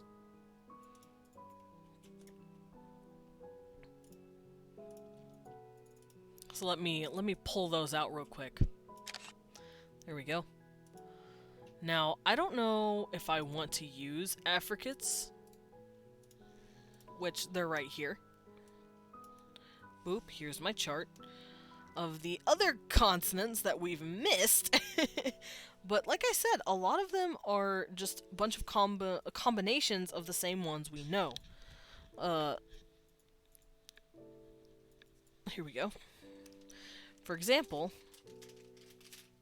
this, we know what the t is. This t and this sh. So what is that? What does that make? Ch. It's the ch sound. Now, do I want to do that?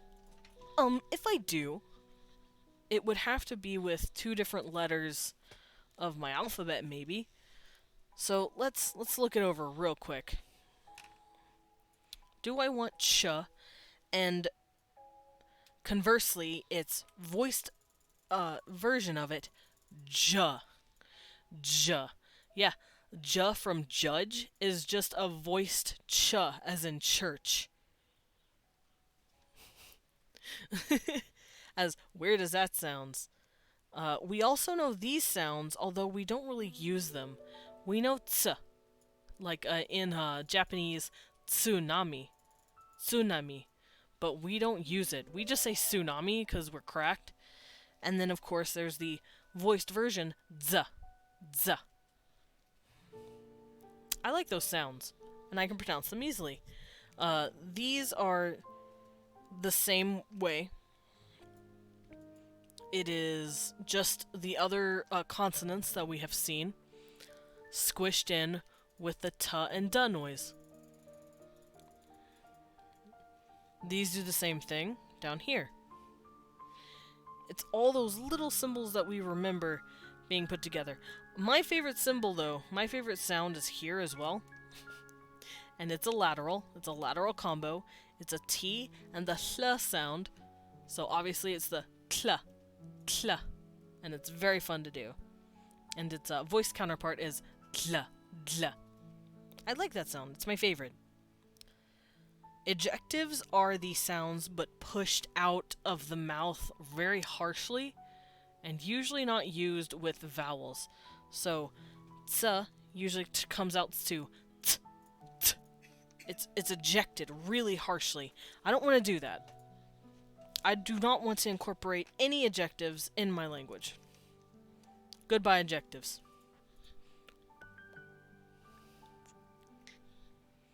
And co-articulates.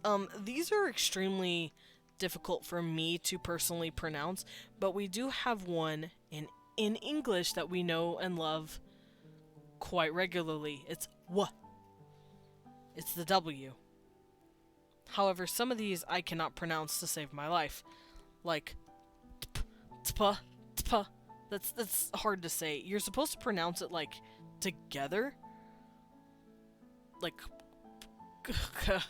you have to like position your mouth in a really stupid way to pronounce these sounds at the same time. But it is a T and a P pronounced together, or a K and a P pronounced together, like pe, pe, pe. It's really, really stupid to do and really hard. Also, I believe this is a hua. So we have hua and wa. So I'm gonna circle those because those are easy to say. But yeah, pe and pe, pe, pe. That's really dumb. So we're not we're not messing with that. We're only messing with the ones that connect well with the language that I've set, as well as what English can pronounce. because my mouth is too silly to know how to do that.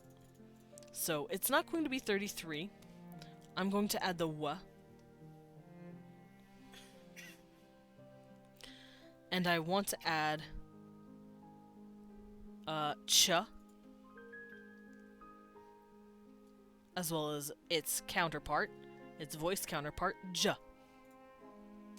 There we go. Now, I'm not going to do these because it's pretty close to Aztec, and I'm not really going for an Aztec sound. I'm going more for a Welsh. So I'm going to keep hl, but I'm not going to add tl, even though tl is my favorite sound to ever make, like in Xochitl or Nahuatl, or Axolotl. It's a really fun little TL noise that you'll see in the Aztec language quite a bit, and that's how you actually pronounce it, with the t noise and then that sh that I taught you guys, like with the, well, actually, it's just the sh with the t next to it. It's a very pretty sound. We're not messing with adjectives. Those make me breathless and feel like I'm gonna faint. So this is what I'm sticking with. W, ch, and j. And sadly, we're not doing these. But, like I said, Welsh. So instead of 33, we have 34, 35, 36 sounds. And instead of 17 consonants, we now have 20. There we go. There's all of our sounds. Now, there is even more letters than that, and I'm going to show them to you, but we're not going to use any of them. But you at least deserve to see the chart. These are called non-pulmonics. Once again, here's our little adjectives, the ones where you push them out really hard. Like, instead of pu, it's like, they're called percussives, specifically, because they sound like you're playing, like you're beatboxing almost. Beatboxers actually use adjectives to make their sounds. Like in a... It's these very, very harsh sounds that you don't really use a vowel with because it's really hard to do. But I'm not doing those because my mouth is dumb and doesn't know how to do it right. So I'm just going to show you so you understand what these are. Now, obviously, this shows that it's a stop. We've seen in the other consonant chart what that is. It's p, t, k, g, all that good stuff. Fricatives, f, v, s, z. Lateral fricatives, la, hl, all that stuff. And this is bilabial, labiodental, dental, alveolar, postalveolar, reflexive, palatal, uh-oh. I forgot my own chart. Velar, uvular, and then epiglottis and glottis. So those are just the letters that represent the chart we've already seen. I'm just giving it a quick little rundown of what those are. Now, we're not using adjectives, and we're not using implosives. Implosives are when you swallow the sound as opposed to pushing them out. Like, say you're pretending or like you're mimicking the sound of chugging water. Like, you're like swallowing it. You're pulling in the air and the sound. But we're not using that either. Because those are a little too esoteric for the language that I want to create. We are making something a lot more simple. But I do at least want you to see... Excuse me, hold on.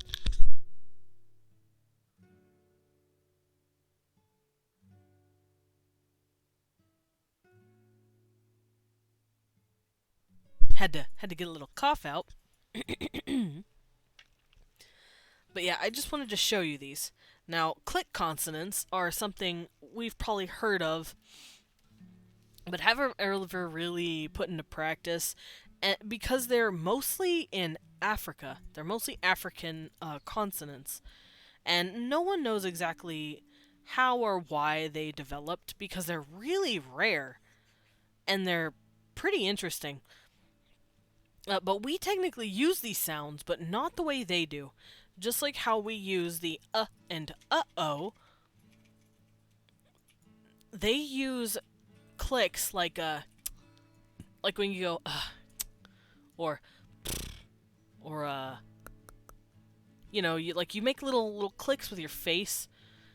They use that for actual sound. It's really weird. Like for example, this. It's bilabial. We know what that means. 2 lips. We're already here for that. And since we're not too well versed in the clicks, I'm not quite sure what tenuous means. But I can tell you this is more than likely a mwah, mwah, because we're clicking it. It's like you're kissing someone, but when you're trying to make an M noise. Mwah, mwah, mwah.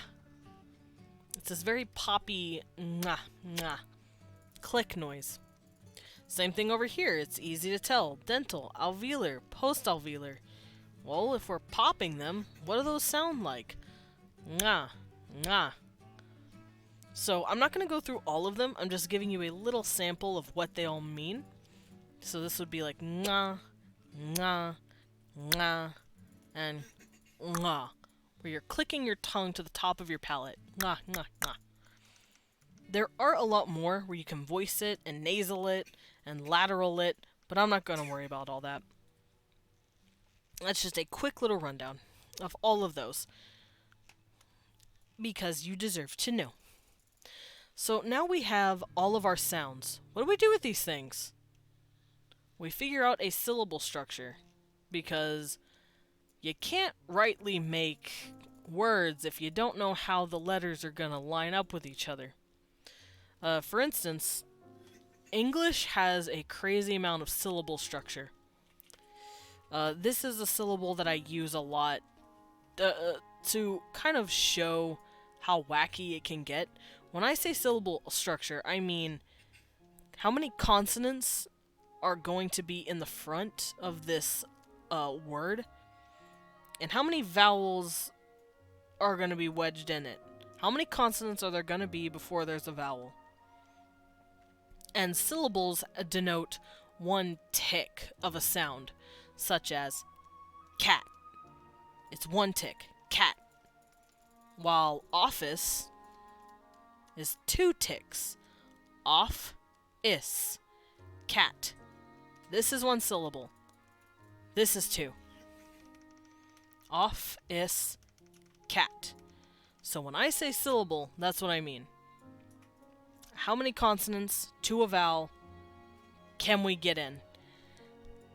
And English can do quite a bit, but we are not making English, but it's good to at least show, just to make an example. So we're going to come down here. Syllable structure.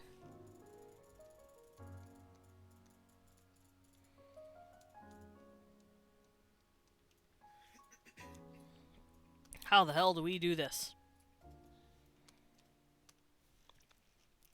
With English, a really good syllable to show off would be something called... Let's do this.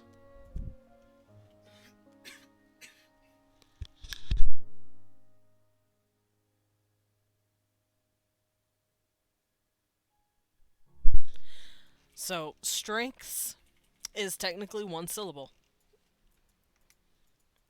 And it uses 1, s, t, r, 3 consonantal sounds before getting to a vowel. Which is weird as all hell. So it would be a CCC V syllable, but we're not done. Strengths. Strengths. It's technically a CCC V C C C C. Because 1, 2, and then the th, which is technically 1 consonant, and s. It can have so many consonants. As stupid as that sounds. Strengths. And this isn't, like, this is just the tip of the iceberg. There are other languages out there that have far more consonants than English does. Little yawn. I'm gonna have to count my yawns, aren't I? There we go. 105. So, this is a bit much. I don't want to do this for my language, but I do want to have a bit of consonants before my vowel, because it's just nice. Now, I know there are a lot of languages, especially languages that write like Japanese, where it just goes consonant vowel. It will always be like something like that, where it's like ko, ku, mi, ma. It will always be the consonant sound and then a vowel sound, but we're not going that small. I believe those are called monosyllabic, where it's like just one of each, which is what mono means. But we're not doing that. I want a bit more variation. I'm thinking CCV. So consonant, we'd have two consonants in the front before we get a vowel, and then maybe two more consonants at the end if we're feeling spicy. So this is going to be my syllable structure that I want to work with. Which means if I want to do it, I can have stunt, something like that, stunt. That could be a word I'd use, but there are a few rules I'd like to set up for what consonants get to be in the front and what consonants get to be in the back, because it'd be a little difficult. I might actually add a third consonant, maybe, so I can go str. But we'll think about it. For now, we'll stick with two. Now, I've got all of my diphthongs done, but I don't have any consonants and what kind of clusters they can make.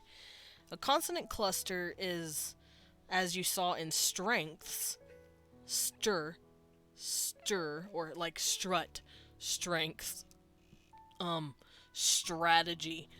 That str noise, that's a consonant cluster. It's how many consonants you can put together that still sound cohesive and work in the language. Like I said, there are languages that have really big ones. I believe Georgian is one of them. They can have like seven consonants before you get to a vowel, and it hurts my brain to think about. So we're keeping it fairly minimal. We're not going 7. That's stupid. At least for me. I'm too stupid to figure that out. It's a little too cracked for my brain. So yeah, we're just gonna go CCVCC. Consonant, consonant, vowel, consonant, consonant. That's how we're gonna make our syllables. Maybe even just one consonant at the end. Who knows? We'll figure it out as we go. So, a fun little thing I like to do is figure out my clusters by going through each letter and going, okay, which one sounds good together? Like, I don't know if I want to set up a little chart for this, but sometimes you can set up a, like a little cross sheet where you pit them all together and figure out what sounds nice. But I'm thinking nasals probably won't cluster at the beginning of a word, so we won't have stuff like mle. We can't say mlem in this language, I'm sorry.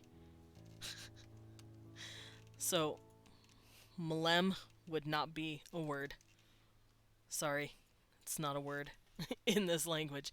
So, nasals like and and will never start a word and have a consonant after it.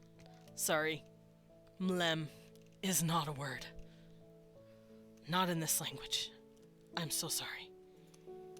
So let's bring that up here and let's write down our first little law for our consonant clustering here. Let me scoot this down.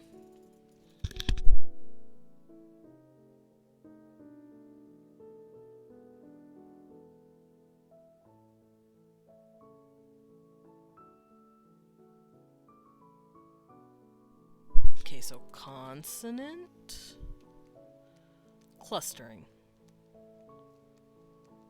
And we're going to go over the rules of how that works.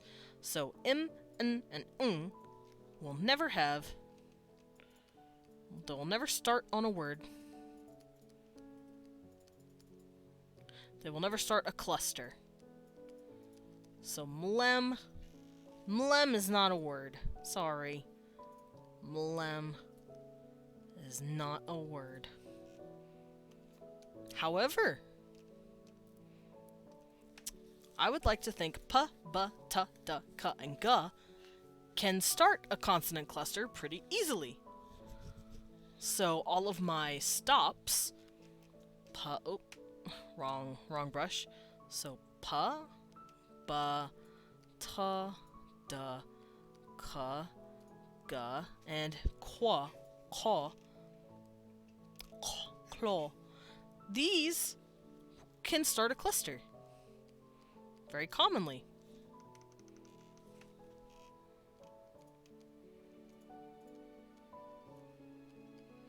They commonly start a cluster because they sound really good. These are my rules. Which means we can say blep. Blep is a word that we can use. Yay! So we can go pla, bla, tla, tla. That's a little hard to say. Tla, tla, tla. Tleto, tleto. It kind of sounds like tl, actually. But it's not quite what the sound is. Tleto, tleto, dleto. Kleto, gleto, kleto. It's hard to pronounce, but yeah, they can start clusters. How else are we gonna do this? Fa, maybe? Fa and va. Flora and vlora. Maybe fa and va can do it. Fa and va can start clusters. So let's scoot this down. So paba, tada, kaga, ka, and fa, va.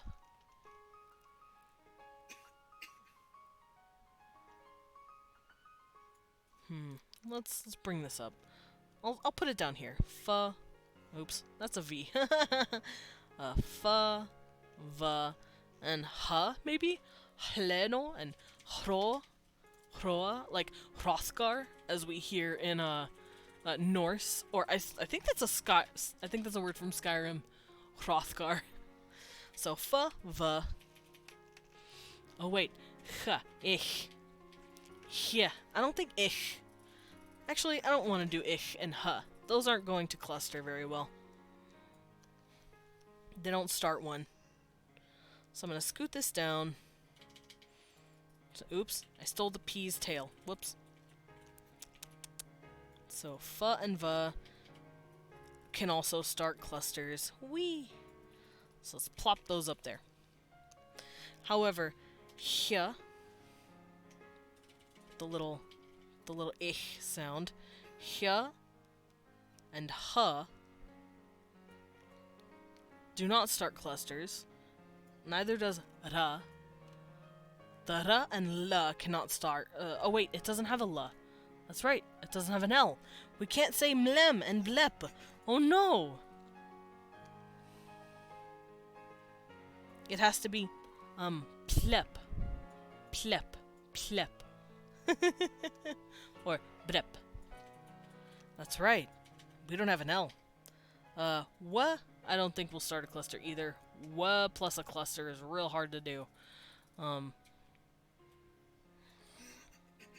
So, ha, ha, ra, hla,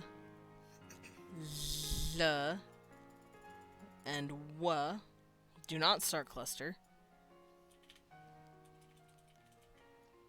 No.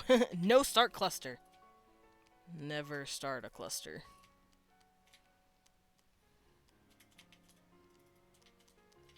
So we can't have, like... We can't say Hrothgar. Sorry. Hrothgar is not a word. Not in this language.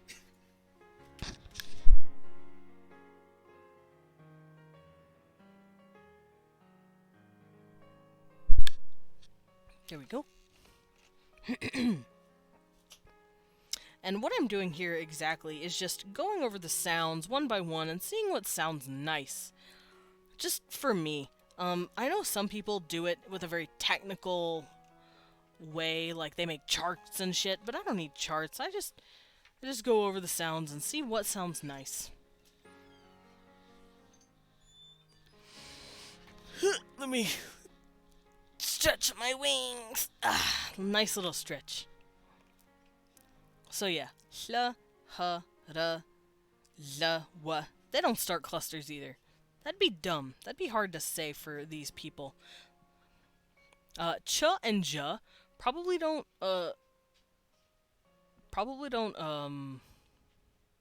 take part in clusters at all, because they're already technically sounds of something else.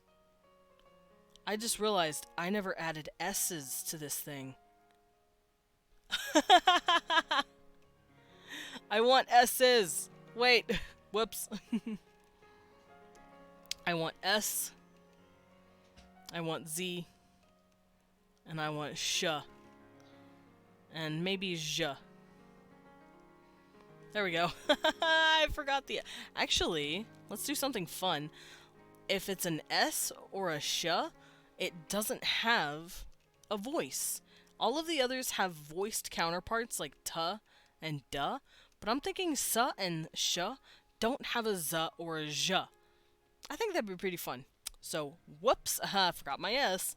Don't worry about it though. So S start clusters as well. Here, let's get rid of the word commonly. That makes it kind of makes it easier to fit all these letters in. So p, b, t, d, k, g, k, f, v, s and sh. So s and sh start clusters. Shh. We didn't see me forget 2 whole letters. It's fine.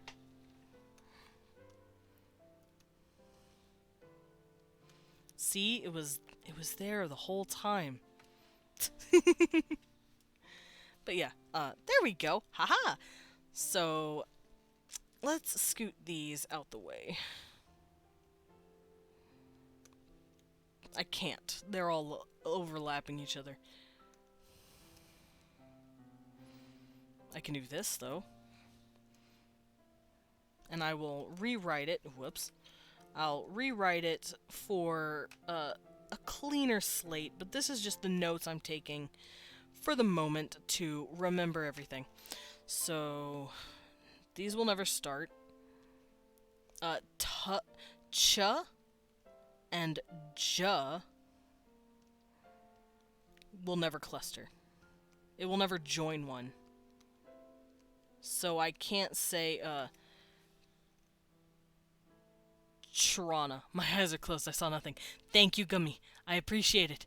We never saw the atrocity being committed.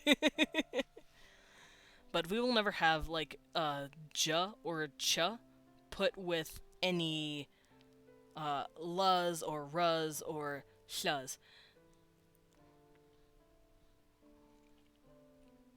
I'm actually half tempted to add a l just for the posterity of it all.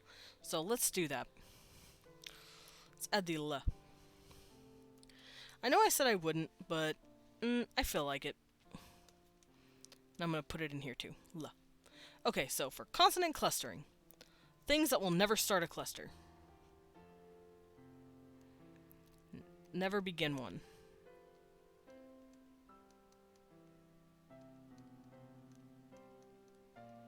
And that is h,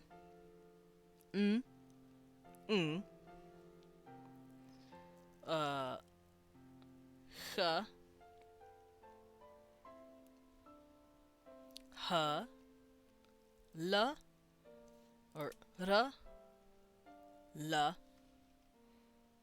hl, l, and w. These will never begin a cluster. These will always start a cluster. Hey, get out of here. I have a hair on me. No! I love that potato emote. It's so cute.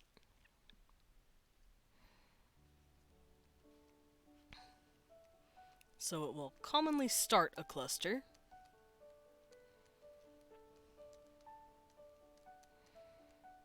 That will be the paba, tada, kaga, ka, fa, va, sa, and sha.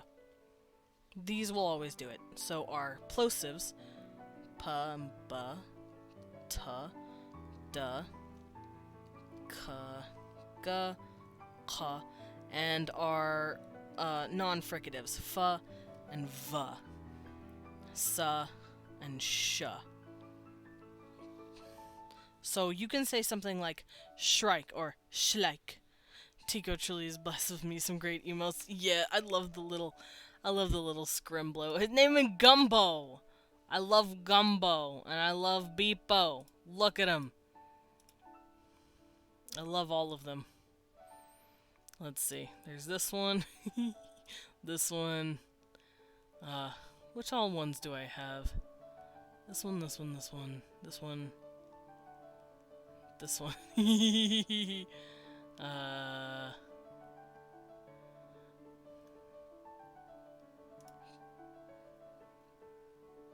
I'm like going through everyone I have followed to click them all.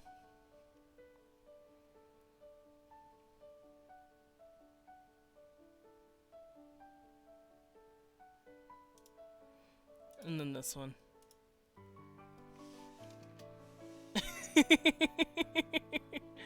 I love them all. Look at them. Look at them go. Look at them fly across the screen. Go, babies. I love all of them.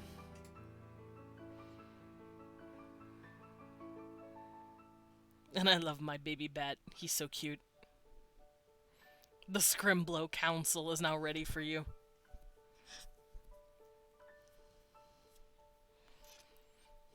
The seven council members. Actually, I don't know how many he's drawn. I know of at least 6. The ones I posted and the ones you posted. Hi, Captain Ryza. How you doing? I'm playing with the Scrimblows. Look at them. Here's Beepo, Razzle, Juno, Skrunkle, a Scrimblow, and Dinko. I've been lurking. Oh, you naughty lurker, I see. Which I figured. You're always lurking everywhere. You exist in every single Twitch chat, then fell asleep. Aw, you little nappy, Ryza. That's okay. You're allowed to nap. We stan a napping king in this house. Get your sleep, king. You deserve it. But yeah, these will commonly start the cluster. These will never begin it. And these will just never join one. Never cluster. Oops. And that's just the ch and the j. Ch. And j. Those will never cluster. There we go. So that means words like mlem cannot exist. But words like blep can.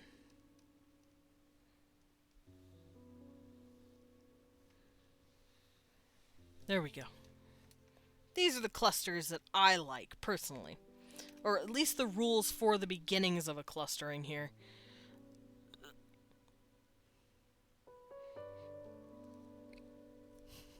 Oh. And before I start doing anything super crazy, I want to write down what each of the letters will be represented by. Now, I know that sounds a little weird and dumb at first, but hear me out.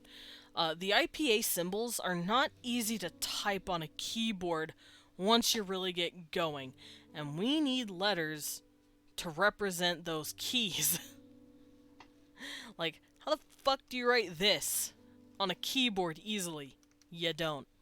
So what I'm gonna do is just make a little shorthand of Latin, using base Latin letters to make these. So of course, we're gonna start with these. The A is simple. It's just gonna be an A.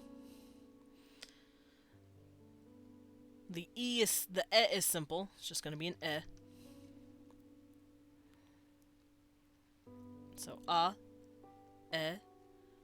E, O, and U. And this I will use the Y as well. U. But this thing, how the fling flang do I flip an E upside down?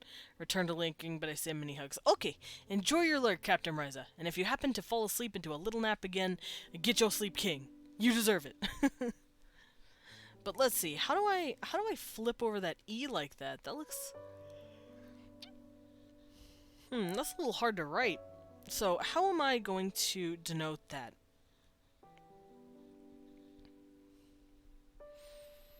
What kind of symbols do I got on my keyboard that I'm allowed to use? I could do this.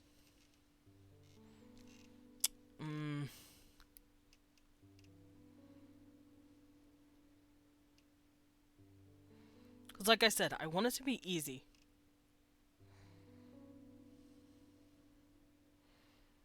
Oh, I know what I could do. For U, it's this. But for U, I could have these little dots above it. So U, it's gonna be the U symbol.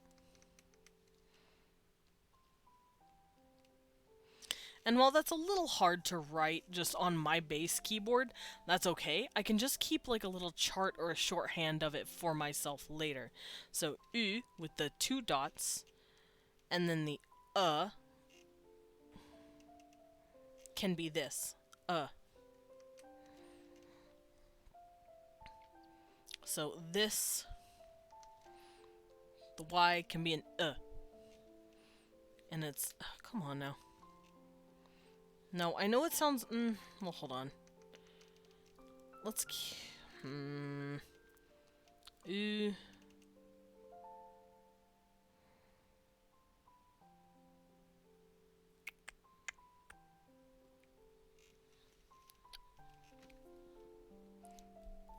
thinky. Because I want to try and not use as many dashes as possible. So maybe becomes we could have like an E. Because it's upside down, we can have an E with the little tilde or a dots above it, like a dot, like here. So we know it's an instead of an because it's like a lazy So we can use that for the upside down So I'm gonna do this. This will be the oops. There we go. And that's how I'm gonna denote it.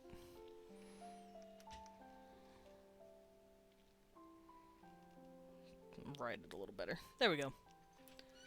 Now, same thing with the consonants. We're gonna figure out the different symbols for those. Because I want it to be easy to write. I don't want to be using Pog. Leon gave me a cupcake. He handed the bat a snacku. Thank. I pet the cupcake. So for the consonants, we're going to use the M and N, obviously. Let's pull it down here. And But right away, I'm sitting here going, I don't know how I'm going to do that. Cracking open a cold one. Dude, that looks delicious. Yeah. No. It's your drink. You get the first sip.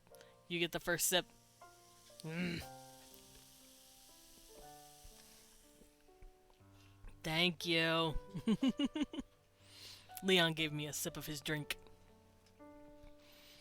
But yeah, I'm thinking I'm gonna just put together an NG together. Well, what if they cluster?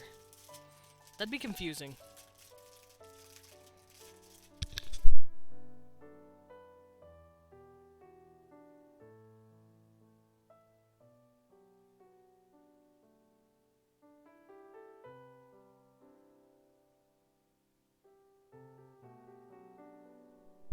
cum cake.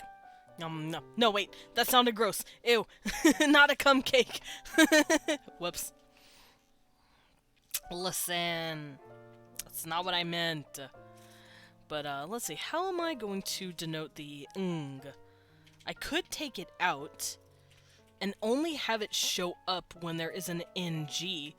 Like, hi, Gummy. You didn't hear that. Shh. Hi, kitten. Or are you yelling at me for saying cum cake? I thought it was a cute word. Thought it was the cute way to say it, and it came out stupid. Hello, kitty. Are you here to yell at me for my sins? Cute boy. Alright, how am I going to denote this? Because this is all about language building. Figuring out how to do this. Because, you could write a bunch of different letters with a bunch of different tildes and dots. Hello! My kitty waved at me. What a sweet boy. But it's usually not a good idea to do that, because one, you have to write the thing, and two, you have to make it easy to read. For other people, it has to be easily digestible.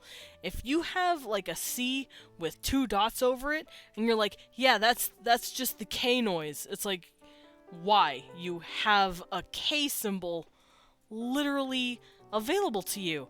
Look, okay, I'm looking at Tolkien a little here. Love his work to death. Lord of the Rings is my favorite shit.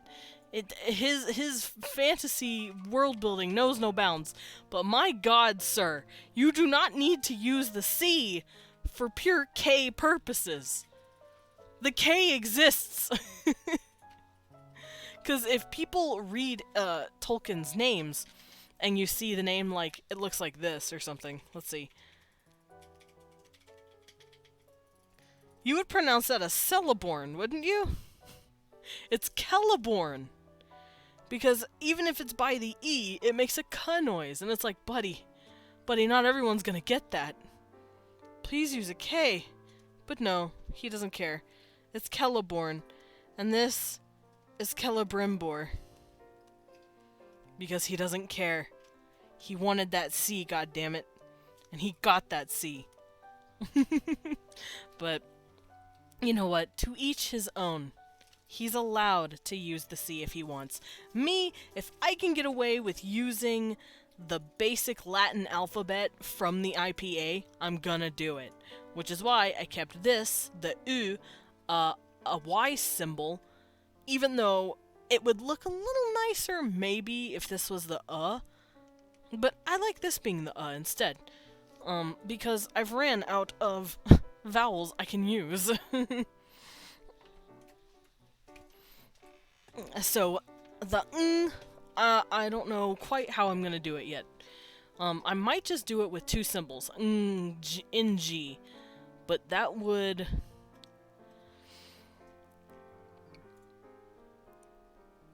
that would defeat the purpose of having an ng, an actual ng.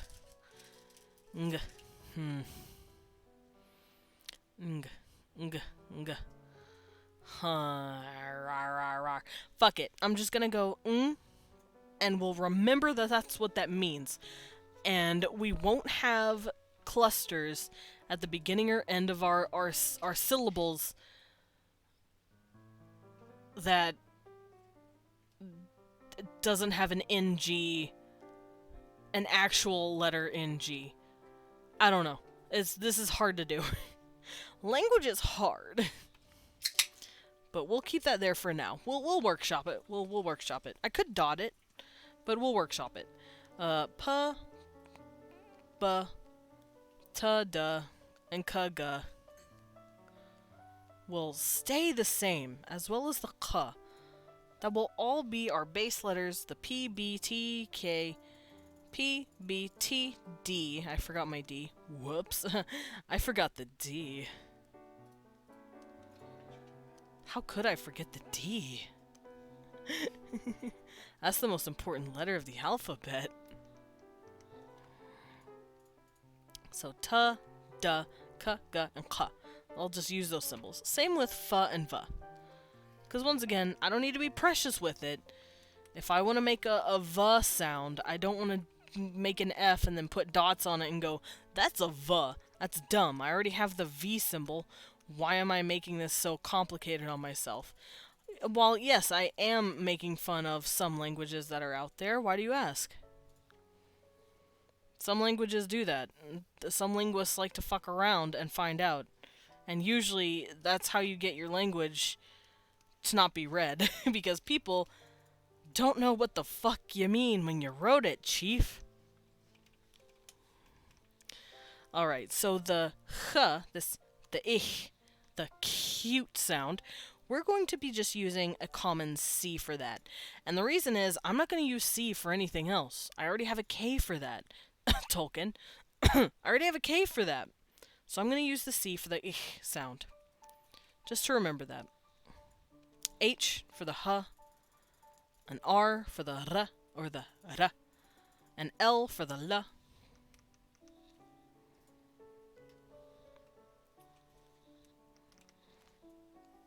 There we go.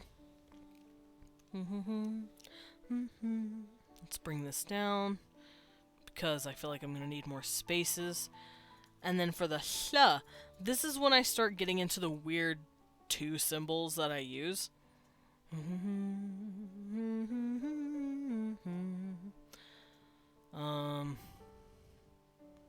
Oh, right, I'm going to do this as well. S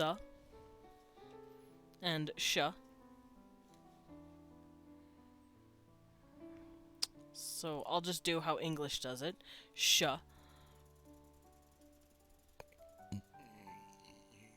Because S and H aren't going to really cluster with one another. They're not going to s-h. That'd be kind of silly sounding. But I might denote that they are technically one sound by doing this sometimes. But other than that, I'm not going to worry about it. So s, sh, and then hl, which I'm going to denote with two L's. I don't have any double consonant up rules, where if you see, like I said, once again, let's use Latin for the word year, annus versus anus. Sorry about that. If it's anus versus annus, they pronounce that longer because it's doubled up consonants. I'm not gonna do that. I don't want double consonanting up here. I know there's an actual term for that, but I don't remember the actual term. Japanese actually does this too, in a way. They do it with their vowels and a little bit with their consonants. If you see like this word, kikoman, or something like that, this isn't pronounced k-ko. It stops a little bit. It's like kikoman. They do this like weird little stop. So they recognize it, but they don't like pronounce it all the way.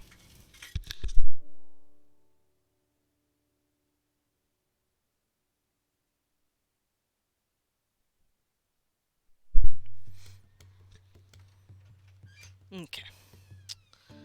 So yeah. Do do do do do do do do do do do do do do do do do do. Clock Town from Majora's Mask. Very pretty music.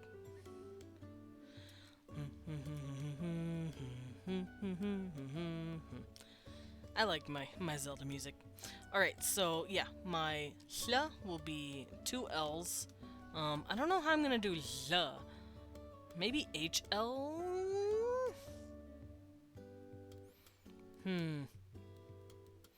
Never had to deal with this before.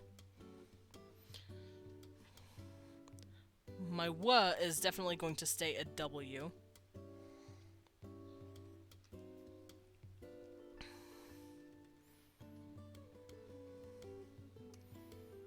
I'm gonna move this over here so I can remember how everything is patterned. There we go.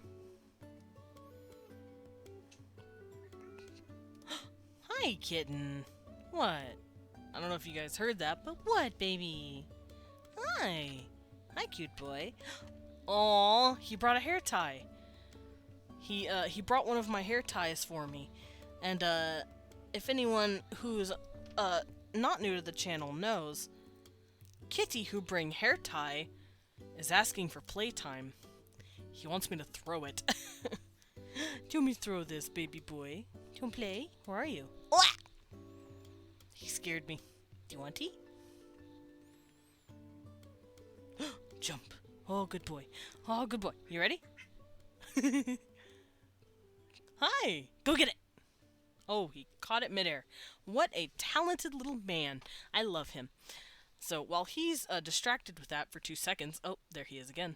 I'm gonna try and kajigger what I'm gonna do with the Z noise. Hi, what's up? Oh, I know what I could do. Okay. For sh, I could go maybe LH, and for Z, I could go LL. And then my W here, and then church, or ch, it can just be the way we do it, and then J can just be a J. There we go. And my language does not have a Y, which the Y is usually the J symbol. Thank you, baby boy. Thank you. I hit my head. I don't know if you guys heard that, but I clonked my head a bit. Hi, baby. Look. Hair tie. Who's coming? Hey. Go get it. I'm playing fetch with the cat. Leon has spooked him. Oh, that's really cute. But yeah, I will use LH for hl, and I will use LL for z. So I think I've gotten a pretty good grasp on how I want them to look when I'm actually, like, typing it out. So we have our rules for consonant clustering, our syllable structure, and what each of the symbols are going to do. So let's actually start writing some consonant clusters down. So let's follow some of the... Oh, I gotta sneeze. My face exploded, but I caught it in time. Do not worry. Hello, little kitty. Do you want me to throw a hair tie again? Wait, where are you? Oh, it's over there. I can't throw it if it's halfway across the room, buddy. Kids these days. Expect you to do everything. Ungrateful. Nah, he's a good boy. Oh, he's a good boy. Who's a good boy? Alright, so how exactly do we find out the syllable? Oh, Hoda! Hoda got the first. Mal, 3 hours. Riza? Riza, you never got first? Thank you, Hoda, for first. You got first. 3 hours in. Congratulations. You done it.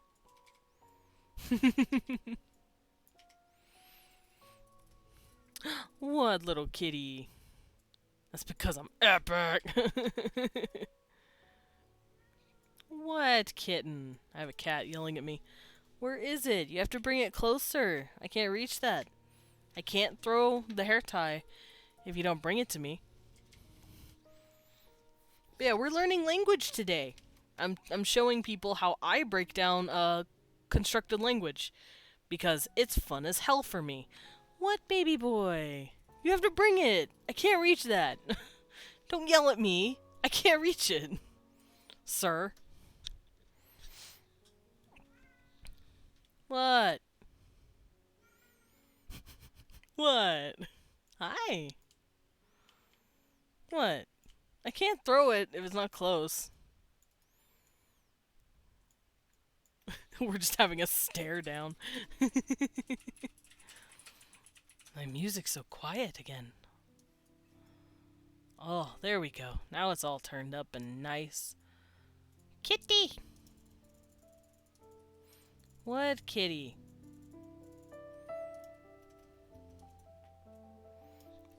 Oh, pretty music. I love my Legend of Zelda. Alrighty, so the actual clusters. Now these are called, at least in conlanging terms, or language terms in general, these are called onsets, nucleuses, and codas, and these are what a syllable is made up of. So I know it sounds a little crazy, but we got this. I believe in us. So we're going to use these three parts to figure out how we're going to structure our syllable. Yay! So the first thing we do is look for the onset.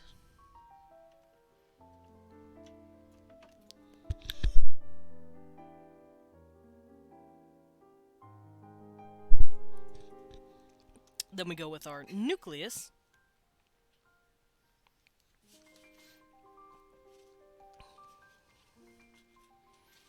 And our coda.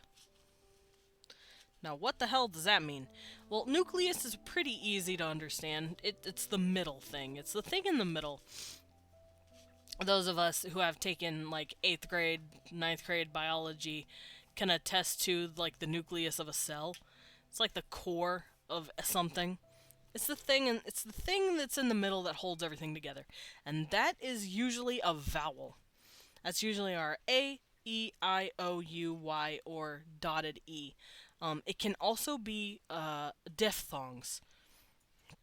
So our nucleus is going to be comprised of all vowels and diphthongs. So our A's, E, O, U, U, and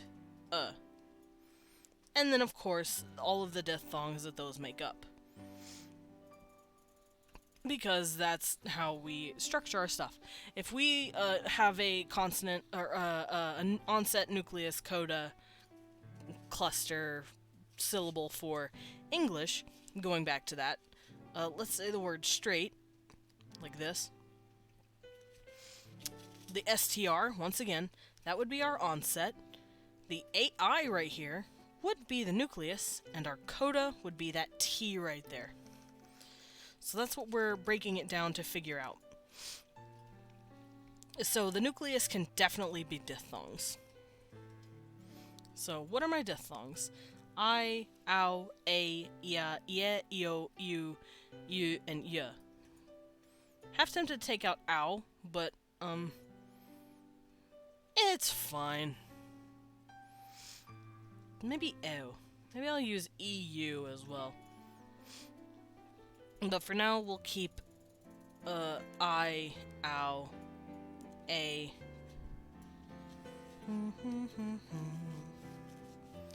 Well, if I can move this. There we go.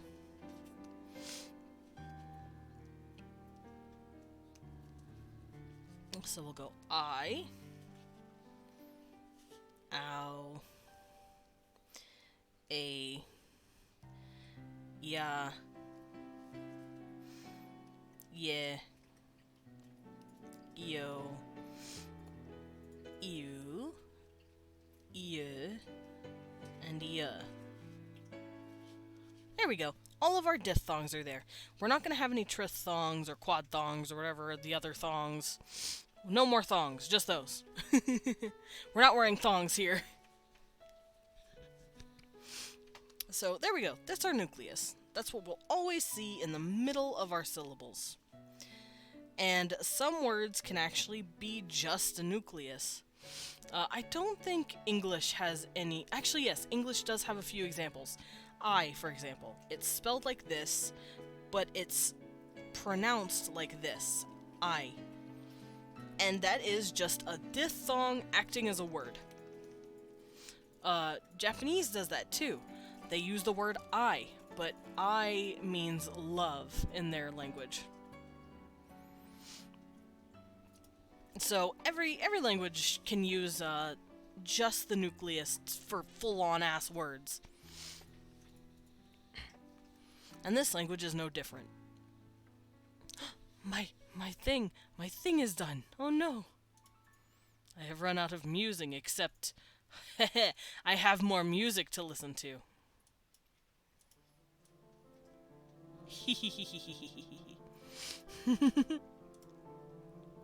Pretty midnight music. There we go. So for the onset, I'm going to use these consonant cluster rules to set them up. The coda is going to be different. A little bit different, probably. Because in English, if you use the word strat for a syllable, you're not going to have the word strass. Actually, straster could work. Straster. Strast. Oh gosh. Okay, well, maybe not always the same clusters will work. Straster could work. Because we have strength and we have aster. So, stir and stir can both go at the end of the word. Whoops. Listen, I'm not infallible. I make mistakes. I'm human. Kind of. Wiggles little bat ears. But, I personally want the coda and the onset to be different a little. I don't want to have a Straster situation on my hands.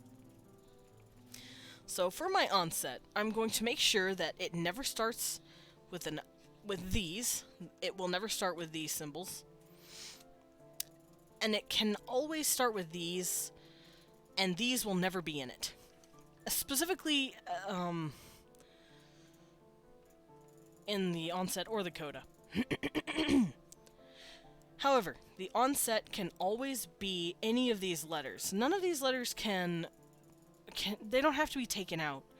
We can always have an M, N, N, H. Actually, that one sounds a little dumb. He, heto, hata, hata, he. You know what? For now, I'll keep all of the consonants in the onset. So all consonants, single, all monoconsonants. AKA, they're not like clustered together. I'll put singular consonants, that makes sense.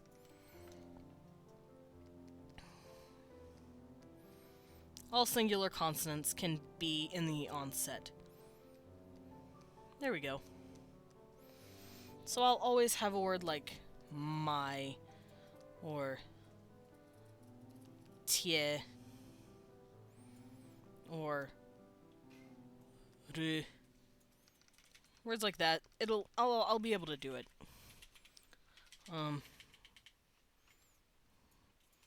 Nga. Well, maybe not nga. Oh.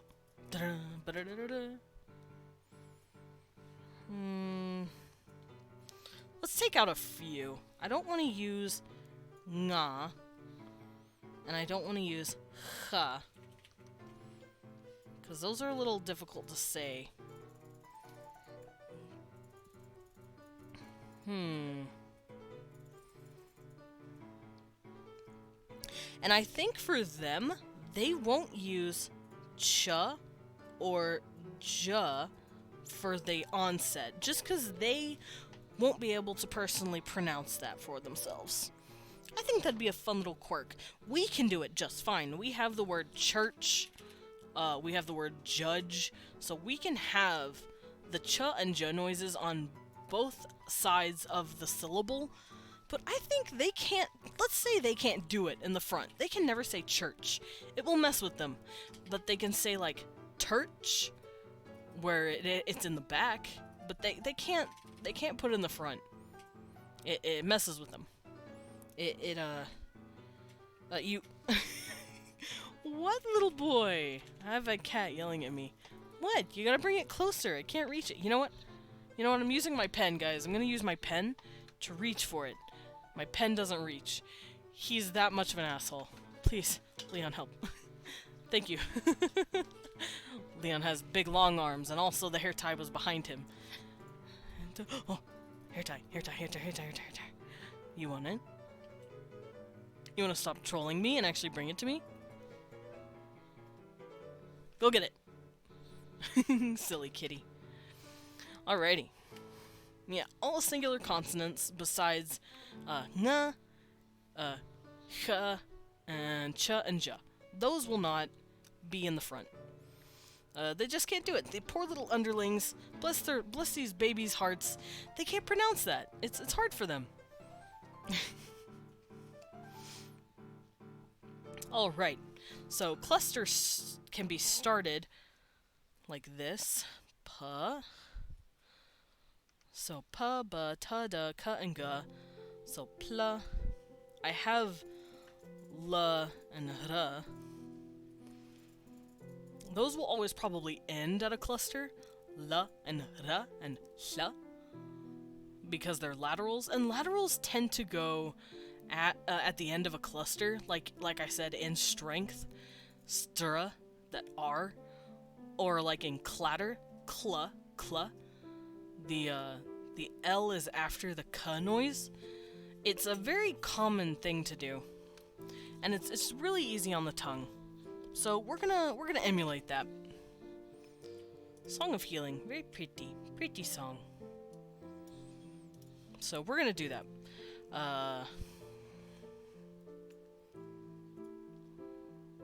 Pa, ba, ta, da, ka, ga, ka, fa, va, sa, sha. We're gonna have to figure out which ones can actually do it and which ones can't. Because maybe fla and vla, we don't really have anything with a vla. We have fla, like flower. And we have fra, like frozen. But we don't have, like, vla. I mean, the Transylvanian Vladimir, they do Vlad, or Vrad, but we don't do that. But maybe they will. Specifically because they are kind of based off of Goth, so Vladimir would be a beautiful name for them. Vla. So I think Vla is something they can do. So pa. So my clusters will always have pla, vla. So pra, la, pra, pla, pla, and pla. That's a little hard to say. Okay, so pa, ta, and ka. Blah, bruh, blah. Okay, I'm starting to get an idea here. So what I'm doing, for those of you who are just tuning in, I am trying to figure out how to match these symbols, these sounds together to make it sound nice. I'm not necessarily using any strict or universal formula. I'm just kind of sounding out each letter. Baby boy! What? I threw the hair tie. You have to bring it for me to throw it again, you silly nerd. My kitty is silly. Kibby. But let's see. So pa, ba, ta, da, ka, ga, ka are all plosives. So we'll put those together.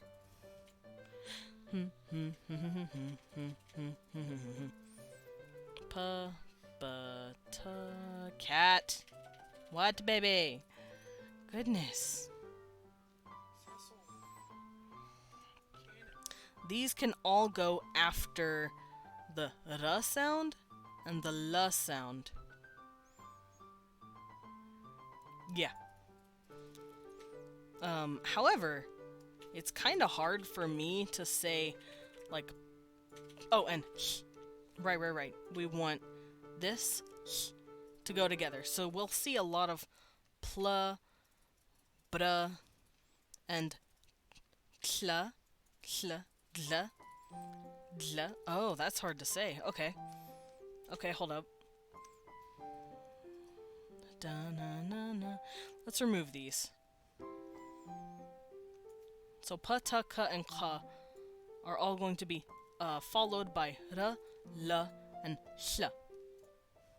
So we'll have pra, pla, tla, tla, tra, stuff like that. Come on, scoochie's over.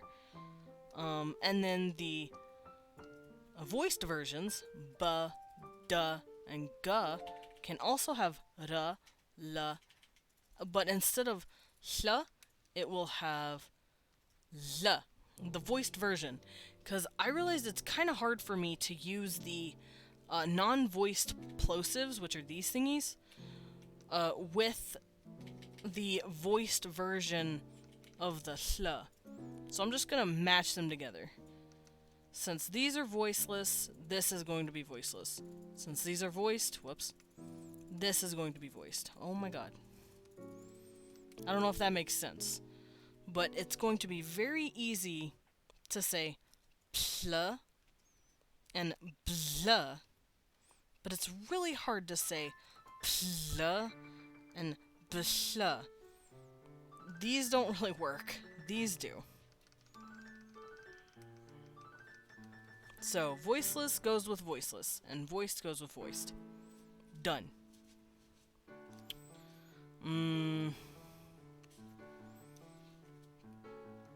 Let's scoot this down one more time, because now I have all of my plosives out of the way. Ko, klo, kla. Oh, what do they mean, Mason? The numbers! I come to letters and numbers. Hi, Bulba! Yeah, I'm making a language. I'm going over different sounds and consonants and clusters and all that fun stuff. It'd make a lot more sense if you were here like an hour ago, maybe. Because I went over all these different symbols and stuff and what they mean. And I picked out sounds that I like. And I equated them to actual letters in the Latin alphabet. Because I don't hate myself. What do they mean, Mason? The numbers.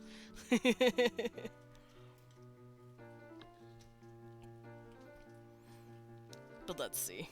I got all my plosives out of the way. I don't want to use ka for anything. It doesn't really work. It doesn't seem to cluster with anything. And it's making me sad, kind of. So I'm gonna keep it out, actually. Let's move it down here, because it's way too back in the throat to make it easy to pronounce correctly with anything. So like klo, klo, it's really hard to do. So that won't cluster. That can stay down here. With the ch and the j's. Y'all don't cluster. Y'all stay down there. What do they mean, Mason? The numbers. I keep reading that. Fa and va will also cluster, as well as sa and sh. So you can say shla, or shla, shra, sra, stuff like that. And fa and va as well. Fla, fra, vla, vra. So, whoops, get out of here. So, actually, I'm gonna do this, since it'll make it easy.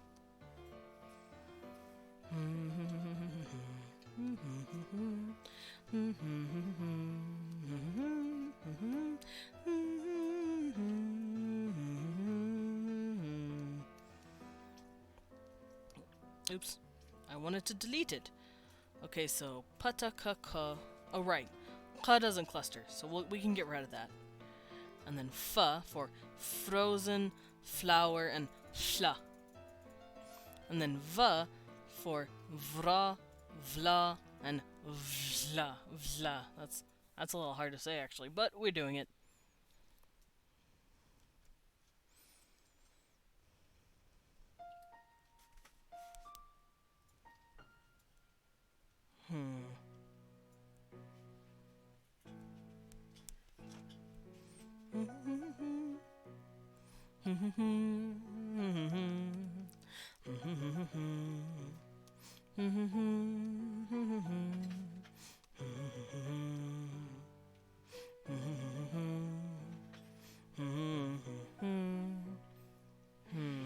So yeah, I think fa and va can mingle with ra and la, but they can't mingle with sha and la, because that hurts my throat.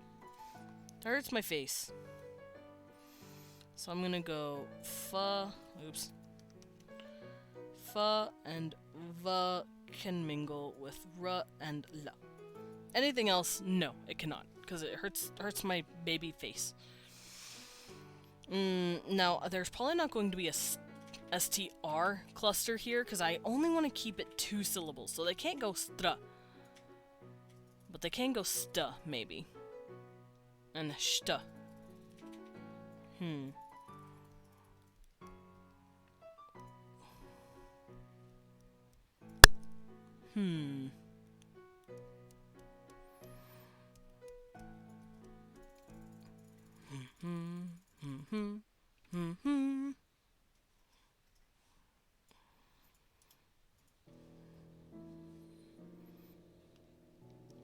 Oh, the music's getting ominous.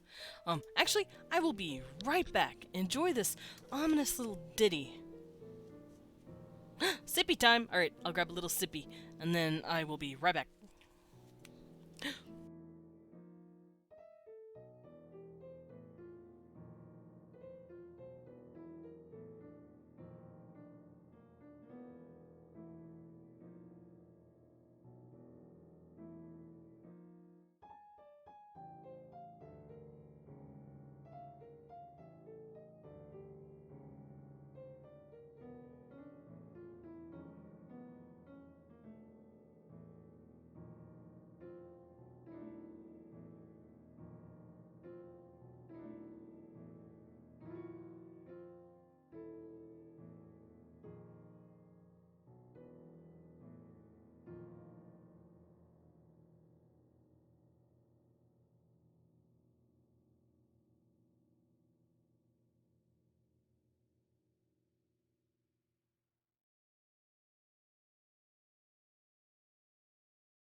Peekaboo! I am back. I hope you guys didn't miss me too much. Let's turn down the music just a bit.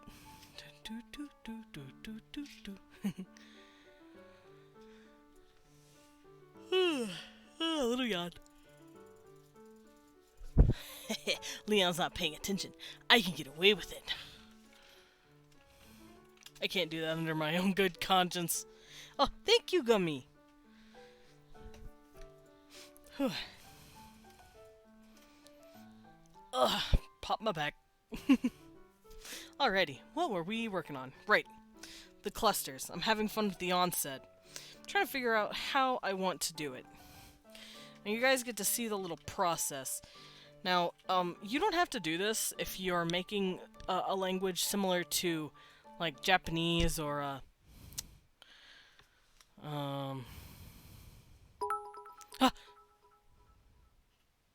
Jacko back. No, actually you did miss.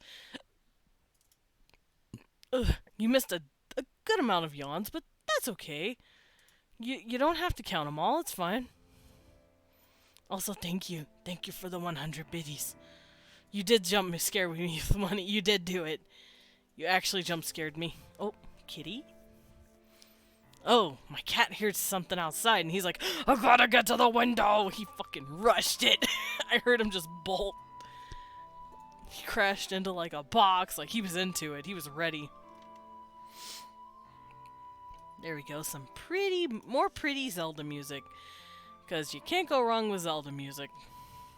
Now, I'm not playing a whole lot more than this kind of music because, some of it was actually, copyrighted a bit, including some of the Undertale music I played. And I was like, well, that's kind of dumb, so I'm gonna have to find some more music that's popping open another cold one with the boys. Yeah. Give me sippy. Small simp. Oh wait, no. You don't have to fill it up first. It was half. Okay. I'm gonna steal a sip from Leon. I just really like the straw. Also, I did my sippy time for Gummy with my water. Just so they know I'm not skipping out on sippies. But yeah, I'm working through and seeing what kind of sounds go good together. I've limited myself a bit to it only being consonant, consonant, and then a vowel, and then a consonant, which is what I'm doing here. I'm trying to figure out what consonants go good together, like purr, bull, and fur, stuff like that. Which ones sound okay together? And so far, I think I have a good roster of sounds. I'm gonna scoot this down just a bit more, because my onset is getting pretty big. That's what she said?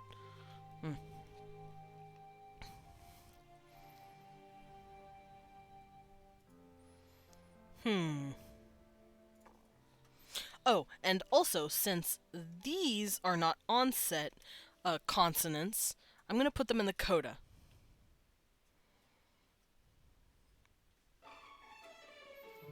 I can't think of any that wouldn't be good in the coda. I think all of them would be. All singular consonants.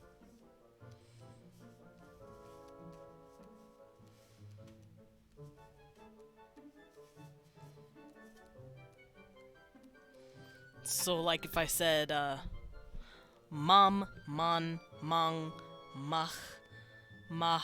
Oh, maybe an H. H's are really hard to pronounce at the end of words. So, no H. Mar, mal, mal.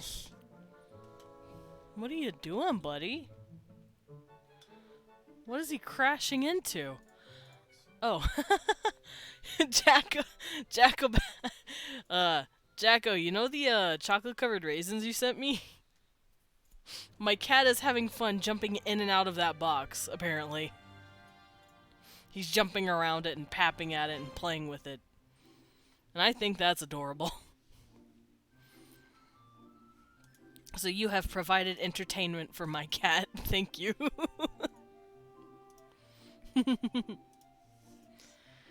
Alright, so the coda will have no H at the end because that's dumb. It's hard to say. Mal, mawa. Oh, right! I came up with a thing while I was actually gone. I wanted to get rid of the W, and here is why. The U already exists. So I'm gonna scoot this in. Is it worth every cent just for entertaining the cat? Yeah, he loves it. He loves the little box.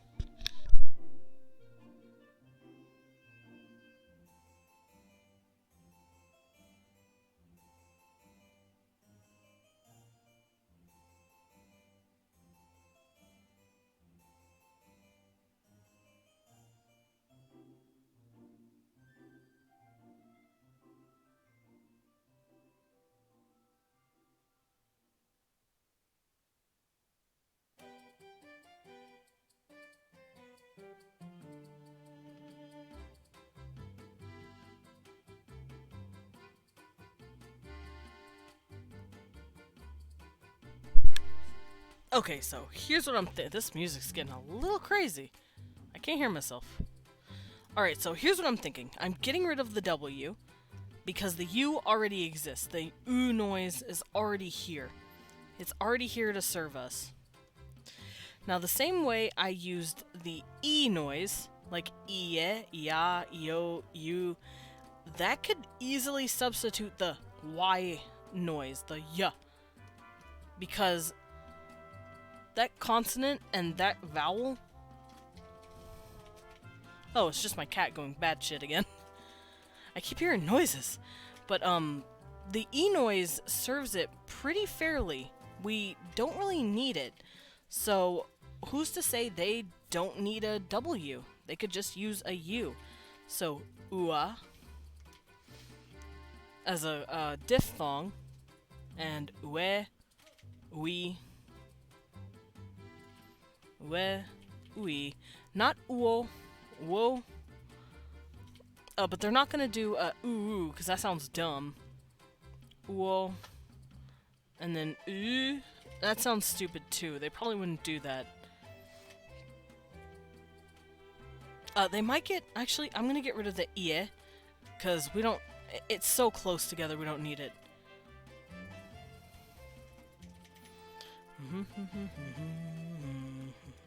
So there we go. That's our 5. And then we have our 5 here. And then the ooh, ooh, ooh, like that. Oh, it's upside down. That's right. Ooh. So we have wa, we, we, wo, and w. And these are going to be their diphthongs for that.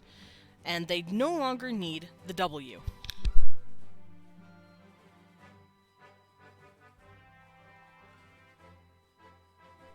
So now that I have that, I can just come down here and add it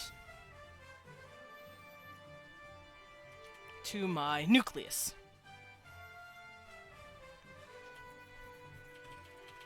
Alright, and we got rid of, let's see. Yo, you, ye, and yo. 2, 3, 4, 5. 1, 2, 3, 4, 5. Okay, so yeah. Yeah, we got rid of this one.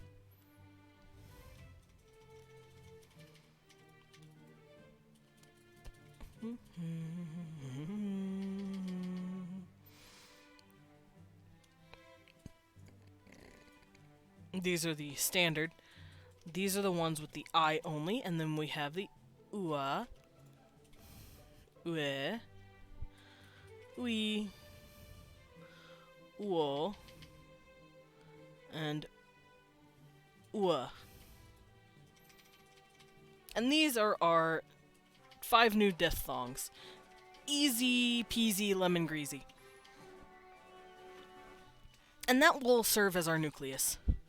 So if we want to say moi, it's not going to be moi with a W clustering. It's going to be a moi. And that's how they'll spell it. It will be considered part of the nucleus instead of part of the consonantal cluster.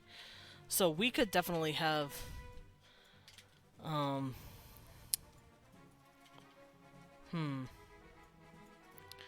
tria if we really tried.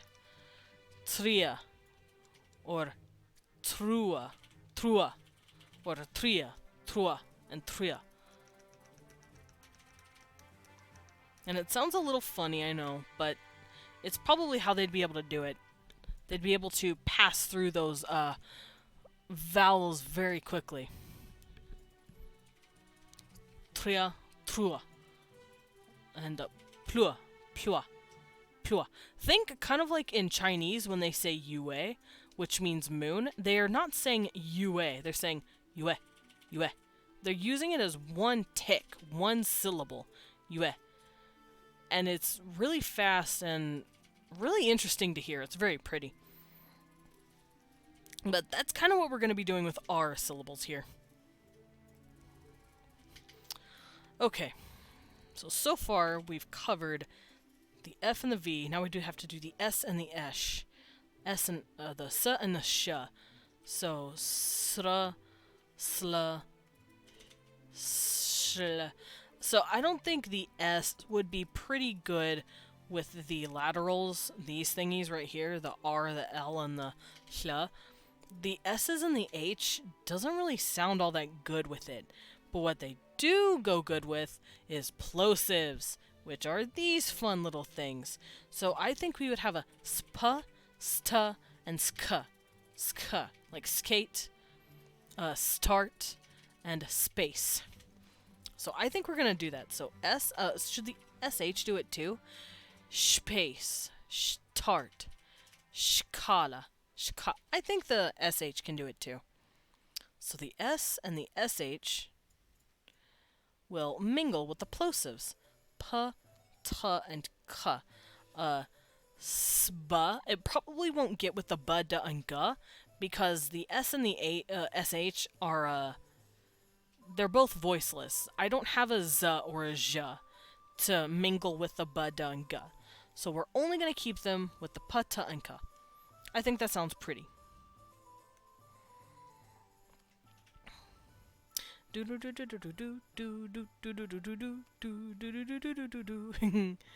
Don't mind me. I just sing my Zelda music.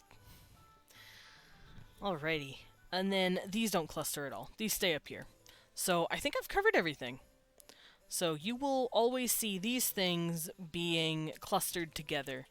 I'm sure there's going to be a few wonky words that, or syllables that don't follow that rule, but for the most part it's fine. And now for the coda, since the nucleus is done, it's just all vowels and all of the vowels diphthongs, including ia and ua. So with the coda, everything will be at the end, just like how all singular consonants, besides these guys, will be at the beginning. All singular consonants, besides the H, are going to go at the end. So let's try to put that together. Let's grab a cluster from the onset. Let's roll the dice here. Let's just use vla. V and L. We're going to use this cluster, the V and an L together. And now, grab a nucleus. I'm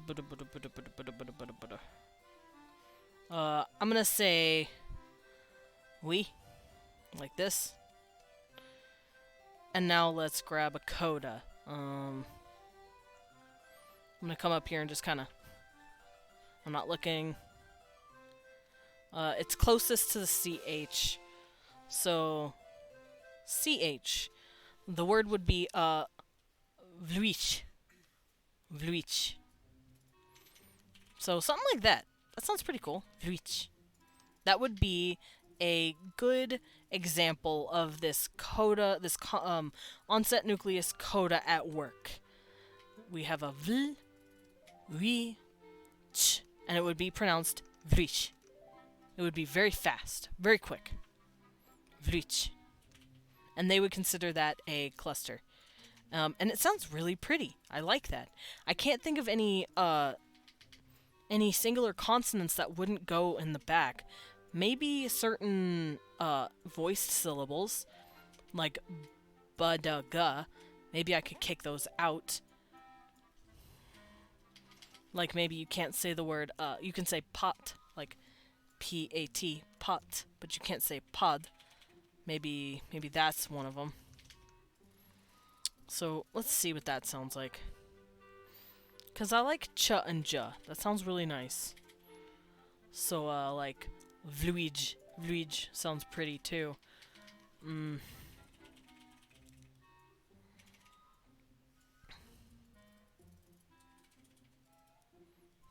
Sorry, I'm just thinking real quick.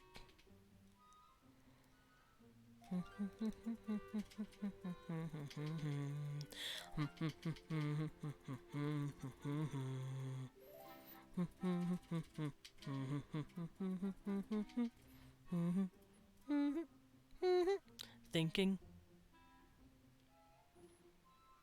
Yeah, I'll probably take out padanga, maybe.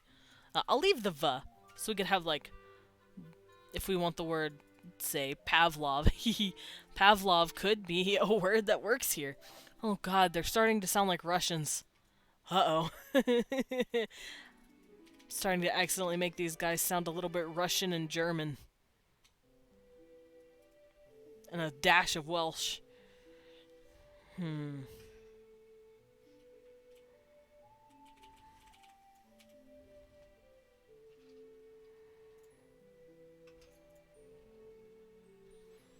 Alright, so... yeah, I'm gonna keep this here, reach, as a very good reference for myself. But let's see, let's start again here.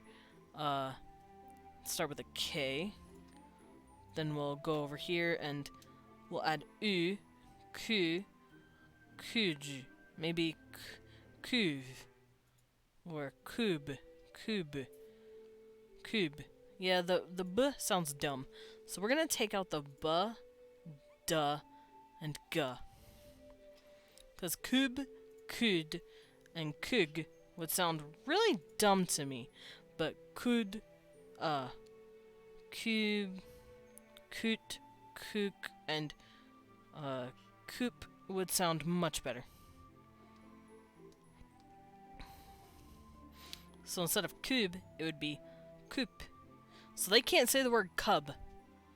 Cub would be lost to them. They would have to say cup, cup. They'd have to use their P. Because cub, they can't do the B at the end. It would fuck with them a little bit. It'd be hard for them to pronounce.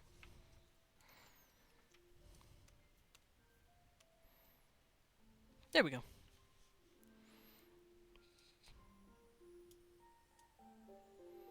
So we got those down. What else? I think that's all I can think of for now. And the end will not cluster because it is CCVC, which means we only do 2 consonants, which is what I've set up here, and we only have 1 consonant at the end.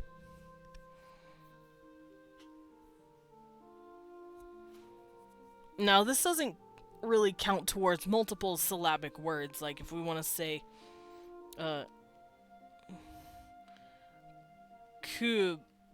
Kubat. They can have that B in there because it's technically the beginning of this new syllable. Or if I want to say, let's scoot this down. There we go. Yeah, if I want to say Kubat, it's technically 2 syllables, and that B is right next to that U, even though that's technically not allowed in the usual... Oh my god, music, please. Shh. Calm yourself just a little. There we go. And just like with vluich,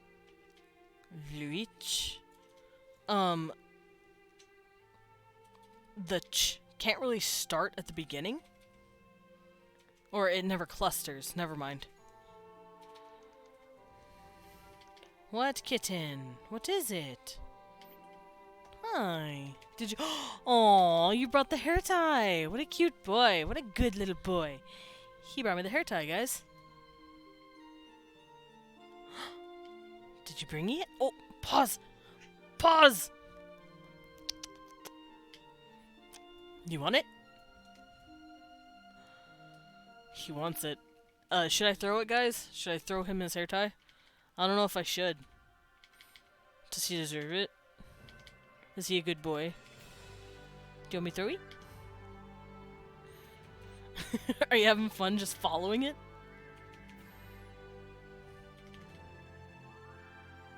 Whee! I threw it. I didn't even let you guys answer. I threw it for him. He's a good boy. He deserves it.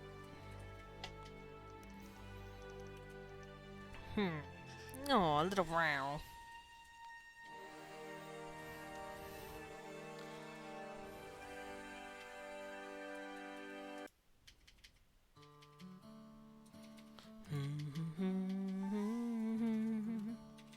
Alright, so I have a good idea of what I like here.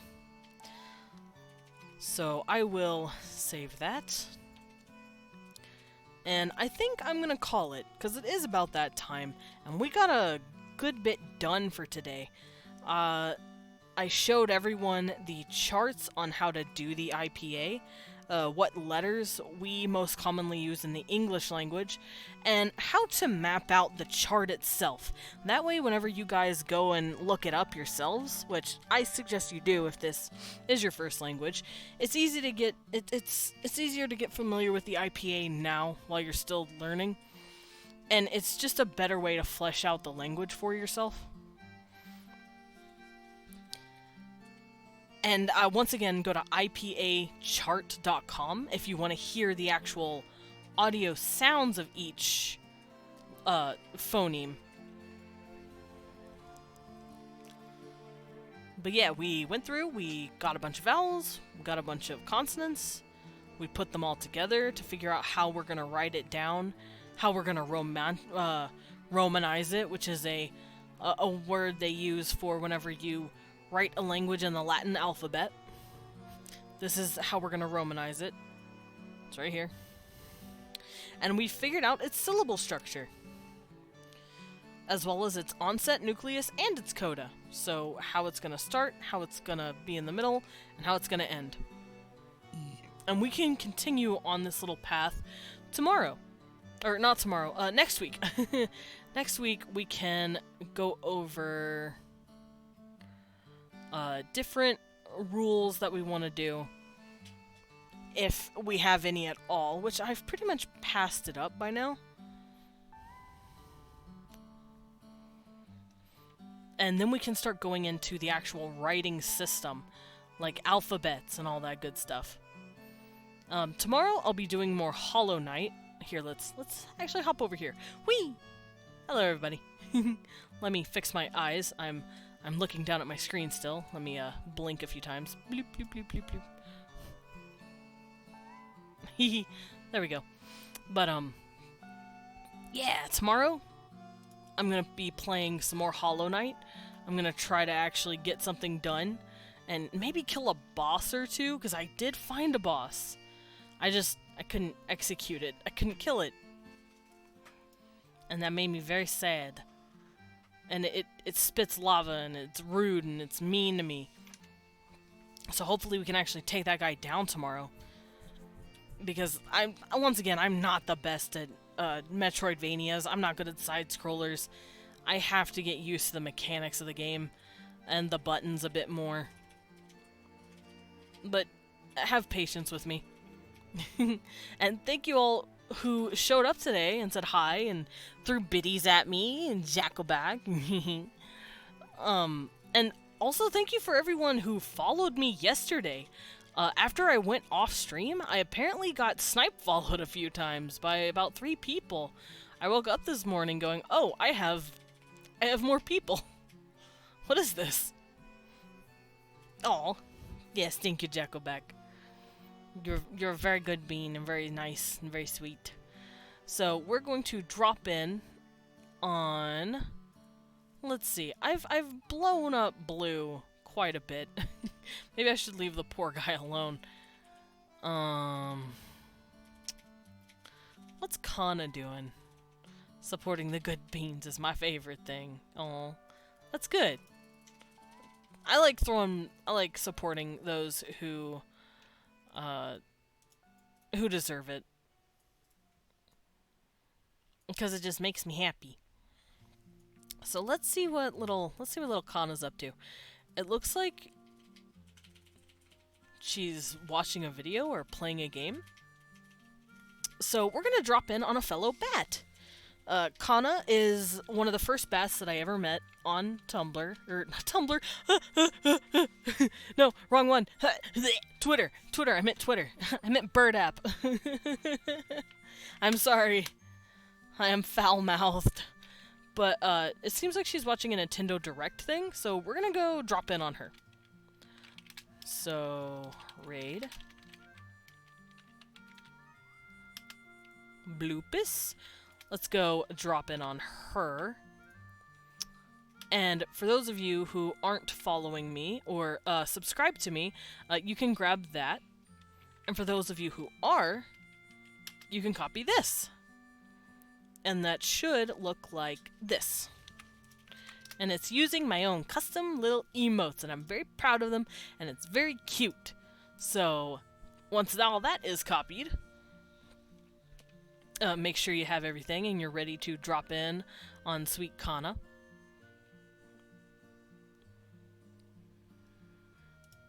Alright, and I'm going to head out of here, but like I said, thank you so much for showing up. Tomorrow I'm going to be doing more Hollow Knight and try to actually get something done.